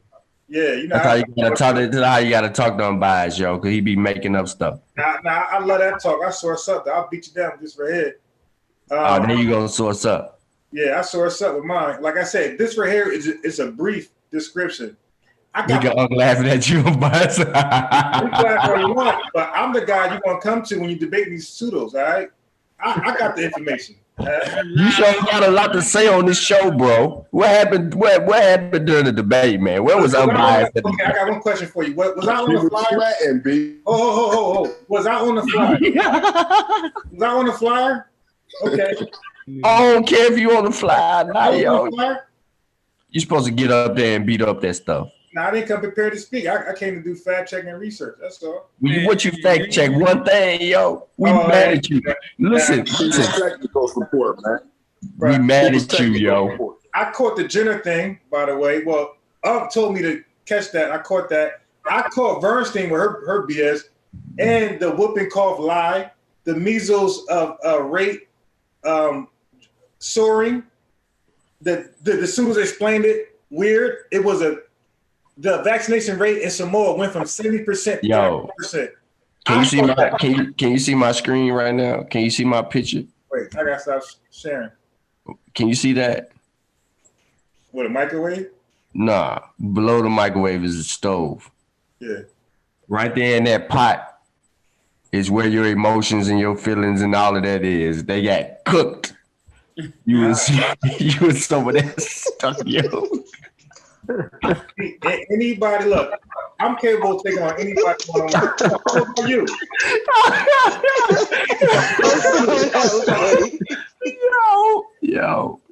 Yo. I can take anybody one-on-one with vaccinations. Hey, everybody can talk that shit on here, yo. When you come with them live bullets flying, yo, man, it was a little different there, bro. Yeah, like I said, my face not a flyer. I was not a speaker. I was a research guy. You hear all that shit, yo? You hear him? I'm not a speaker. Hey, hold on, yo. Hey, making a lot of excuses. When we was when I went to Brooklyn to the ASCAC, right? Because I knew Asar and Sanjetti was gonna be presenting. You know what I'm saying, against Reggie and old boy. Mm-hmm. And Monica and I was both recording the shows or whatever, but only because Wujawu had me streaming it directly inside our Zoom, which our class was in, and everybody was watching it. I would have been fact checking Reggie left and right, yo, when he came out with that the Black Bull. Oh my gosh, I was like, yo, he came out with the Black Bull. Wujawu, he was like, can they hear me? I was like, nah, they can't hear you. I got my headset. I mean, the thing where you can't be heard. Man, dude, it was crazy. It was all kind of things that you actually can do. But I'm biased. I'm glad that you got that live event, because next time that happened and you get up there and you get to freezing like Billie Jean. Next time, make me part of the panel. That's all. Oh man, now you want some credit, yo. In that pot lies your feelings, right there. Make me part of the panel, and I don't mind talking. Tell the truth, man. Come on, man. Don't do that, man. I got live footage of me talking in front of like 40 people about many different things, man. We don't know that though, yo. We don't know that. I can play it right now. Yeah, go ahead and play it right now. Have you ever played sports? Have you ever played sports? 500 though. Have you ever played sports? Not the way you speaking of it. No. You look unathletic. So you ain't never played like football in high school? Put my basketball stuff up. Don't do that. Yo. Did you play high school basketball? Nah, bro. I was 5'1" in high school, man. I ain't playing no damn basketball. Right, exactly. Did you play ping pong at the rec? I was 5'1". You saying that short people can't play basketball? I was 5'1" and 90 pounds. Who am I, girl? You was 90 pounds? 5'1", yeah, my senior year. What? I was shorter than that. I was playing sports. Yeah, but you're not a dude. What, man? Where you get the dude from, yo? Send him back to the Hebrew camp. Look at Muggsy Bogues. Trade him in, yo. That's kind of strong. I was 90 pounds, 5'1", though. Yeah. I grew 10 inches in a year. Unbiased, you tripping, yo. All I'm saying is, yo. Hey, yeah, ask T. Washington. He be in the chat. He'll tell you I was short as hell in high school. Man. What they got to do with you performing in front of them folk, man? You sure? Yeah. Well, like I said, you was part of the research team, yo. You had to have your gun loaded, bust back. I don't care if you just shot a couple people in the leg. At least you bust back. You like to do the Harlem Nights. Everybody got machine guns and you pull out that little 38. Pow, pow. Yo, put that little slump. Don't shoot that little. Yeah, I believe I was there. I don't know where y'all was. I believe I was there. Yo, I was trying to back you up in the chat. Now you ain't got to back me up. I can hold my own. I understand that, but I didn't know that you could hold your own. I can hold my own. You dig? Man, listen, yo. I'm over here chilling, man. I'm in paradise where I'm at. You dig? I'm chilling. Yeah, you look like you're in paradise. All 5'1" of you. You dig? We might need to get you diagnosed, yo. I'm over here chilling with a whole bunch of checks. You dig? I'm chilling with a whole bunch of checks. I'm chilling in paradise. You dig? Oh man. Yeah, we about to get you diagnosed. Checks on checks on checks over here. All I can say is I was there, yo. See, look what you done started, Sean. Now we got to get the flexing on live on camera now. Man, look. I know who did what, who didn't do what. I know I was there. He need to go get a haircut. That's what he need to do. He need to flex the haircut. You see this shape over here? Nah, yo. Dig at the haircut. Man, my 17-year-old son bigger than you, yo. Hey, man, I like being small and thin. Nah, man. I'm finna get out of here. But Kofi. Oh, crybaby Kofi finally joined the panel, and now he about to go. The dude that don't go to sleep till 6 o'clock in the morning is finna lead the show at 12:54. Yes, sir. Yes, sir. But anyway. Oh, okay. Swimming pool calling you? No, Hold on, the Midwest. No, but I'm finna get out of here though. But I appreciate the show. That's right. Get up, get up, get him. I hear it in the background. Get him. That's my girl right there. That book, though. Hey, Kofi, thanks for flashing books and we can't see the author. Hey, Kofi, thanks for coming through, bro. Yeah. No problem, man. This was a good show, man. I learned a whole lot today, man. I appreciate it. It was a good show, man. Kofi was on the fence. He didn't know which way to go. No. Because he anti-government. He anti-government. You didn't Kofi. I'll tell you, I was. That's why I was saying I've been gone. I've been out the loop for about 2 months. And I said, I got to catch up, man. See, because I was on the fence. I wanted to hear both sides of the spectrum. Right. You know what I'm saying? That's why I said when y'all did the show tonight, I'm going to make sure I be on the panel. And every time y'all do something, I'm going to try to be right there where I can listen, man. I can learn. I can take notes. That's why I kept asking about these articles. I'm finna go check out these articles, man, tonight. Yeah, I got it. You ain't the only one guy that from West Africa. I got it. Hey, so Kofi, let me ask you this, yo. So what the hell you think stopped niggas from dying half of the population?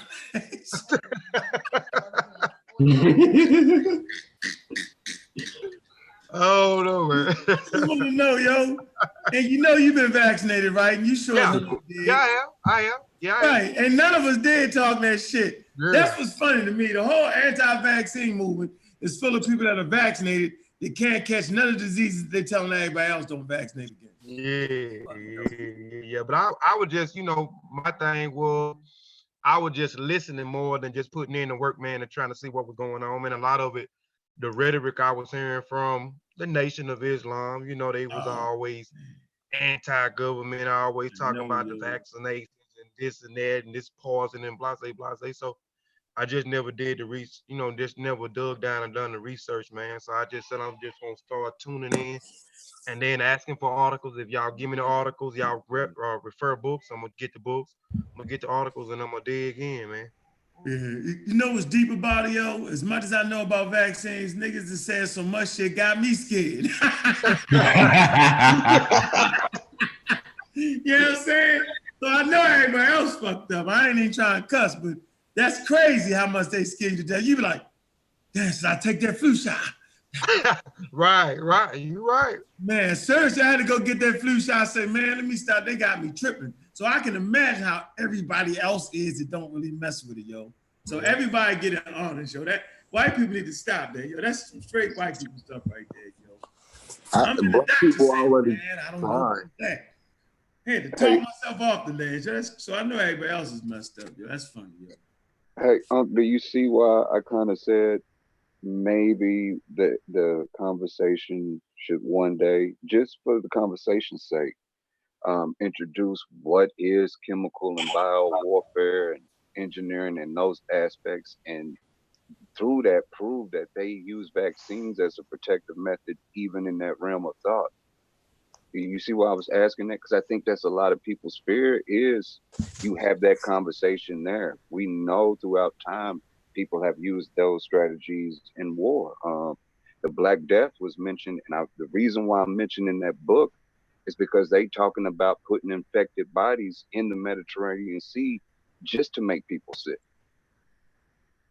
So we should be aware that people may have fears, and if they are naturally so afraid, then us being brave enough to go and do the research and bring the information to the people, I think we need to make a distinction for the people that you're arguing something else. These are the good guys. These are the bad guys. This is what you're afraid of. This is what you need to depend on. Do you get what I'm saying by this?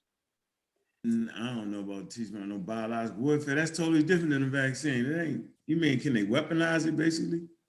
No, what I'm saying is I'm thinking people are perceiving vaccines as being mixed up with that they're using vaccines as biological warfare, not even understanding what biological warfare is and how those fields of study are done. Hence, somebody just put it in there, making conspiracy theories and not even knowing what they're talking about. You get where I'm going? Yeah. So just to do a contrast comparison, this is what biological engineering is. This is what biowarfare is. These are the good guys. Your medical facilities that are providing these vaccines in case these things happen. You get where I'm going? Because I think that's where a lot of people's just your everyday person who doesn't know anything about it, it's easy to see them slipping into the confusion. You got to keep in mind, you got to, a certain history of being scientifically literate. Yeah. So it was easy for you to dive into this and say, okay, let me investigate. But for the everyday person who doesn't have time to research, the only thing they do is hearing he say, she say, they jumping on YouTube, watching the wrong programs. It's easy to see them getting lost and then boom, they making the wrong decisions. Real time, last year, there was a girl in Tulsa where I'm from. She's listening to all these anti-vaxxers. She doesn't vaccinate her child. He gets the measles and damn near dies. The grandfather stepped in and took the baby. And I'm proud of him for doing it. You get what I mean? And that was a friend. That was hard on the heart. Like, girl, why would you do that? Why would you put that baby at risk over some shit you heard on YouTube? Excuse me for cussing, but you should know better. Your mother instinct should have kicked in. Lie, Like, man. I want my baby to You say. apologize. You're a cusser. So, my bad, y'all. That's all right. That's my new rule. If you anti-vaccine, don't even vaccinate. Yo, we'll see you in a couple. We'll see. See how it They gonna be on their deathbed. Oh, gonna still be doing a live stream talking about, yo, you hear about such and such. Yeah, the measles messed them up, man. Yeah, we're gonna do some live wishmacombs. We're gonna do a 10-year study on the conscious community unvaccinated. See how that work out. Oh, and just so y'all know, they beat up God all through this book. I know that's something y'all like to do, but they beat up God all through this book. It's the preachers and the people in the church crying out, why?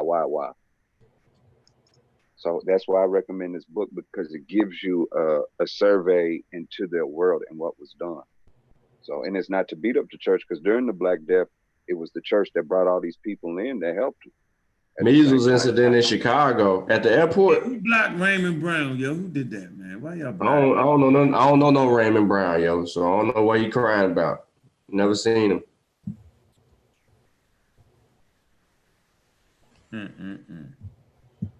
I'm looking for measles in Chicago, though, yo. Measles in Chicago, God. Yeah. Man, look. There was an outbreak. Recently? In Chicago, 94% of the children in Chicago ages 19 months to 3 years have received at least one dose of the measles, mumps, and rubella vaccine. There have been 9 confirmed measles cases in Illinois in 2019, according to the Illinois Department of Public Health, not including the traveler. This was updated a day ago. Chicago O'Hare Airport visited by a traveler infected with measles. Oh man, I go to that airport a lot. Yeah, go on, take your butt on in there. So it says Chicago health authorities are trying to track down people who might have been exposed to measles after a traveler infected with a highly contagious virus visited several locations in the city, including O'Hare International Airport. People in the city might have come in contact with the virus on December 12th through the 17th, yo. Hold on. All right, their little pop-up came up. It said, according to the Chicago Department of Public Health, to prevent the spread of the disease, the agency wants to make sure these people are vaccinated or monitored for symptoms. Hundreds of individuals could have been exposed, a health department spokesman said.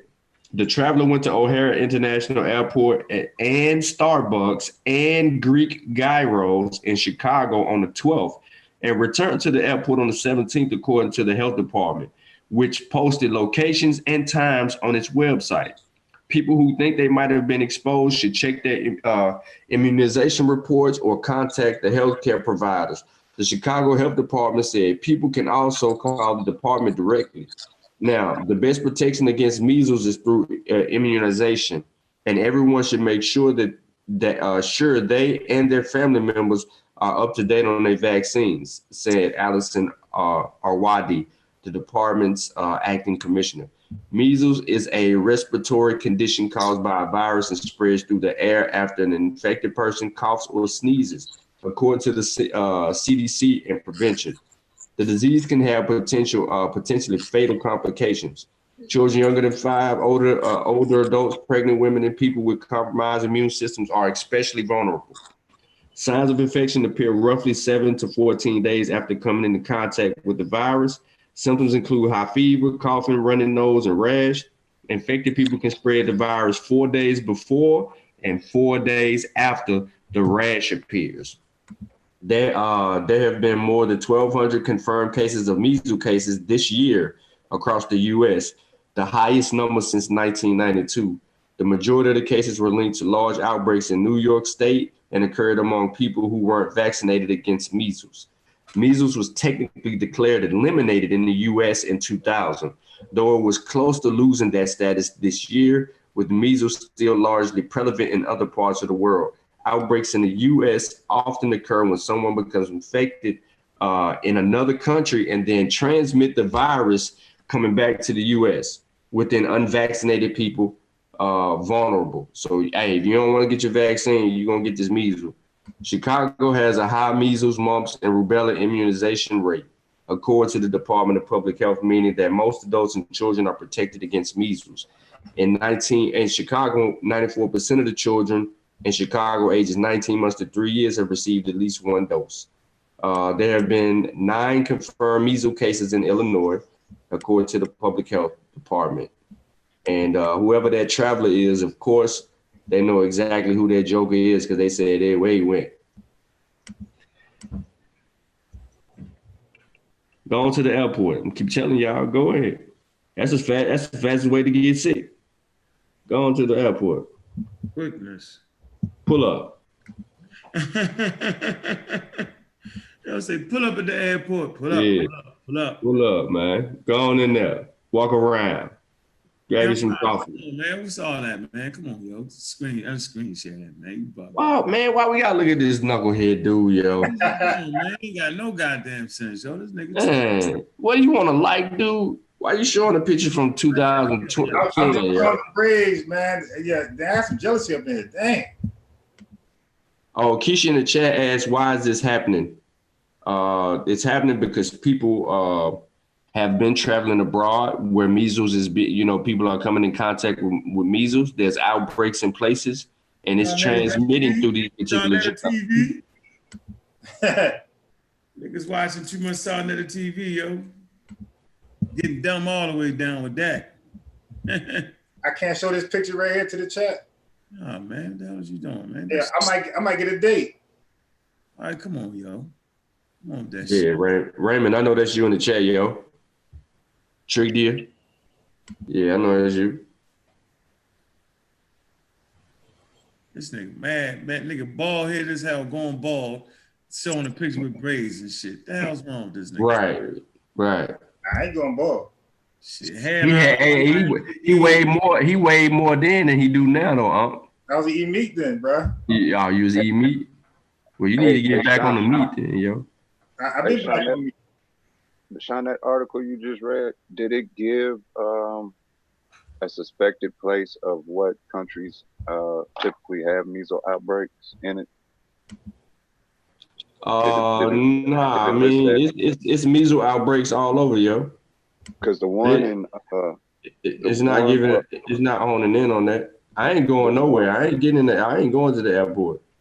Drive my car. The ones for Oklahoma listed outbreaks of measles often occur in Europe, Israel, Ukraine, and the Philippines. Yeah, we know Israel on the list because them Jews went to them Jews in Brooklyn. They went to Israel and came back. They came back with the measles, and then they some people in Brooklyn got infected, and then that's what started the whole scare in New York and forcing them people to go ahead, and they could no longer be religiously exempt. And then now that they removed the religious exempt, that's one of the reasons why the 15th of December was so important, because Unc walked right into a anti-vaccine. What was it having, Unc? They had a rally, anti-vaccine rally, and an anti-vaccine conference inside that event. And Unc walked dead smack into that. And you already know white privilege was on hand, and they want their privilege back. So really, we fighting a war again. That's why when I went on my little tirade about Black folks reliving history again, we find ourselves right back in a familiar position where they're using us again, like they did in the Civil Rights Movement, the Black Feminist Movement, the Civil War, and so forth.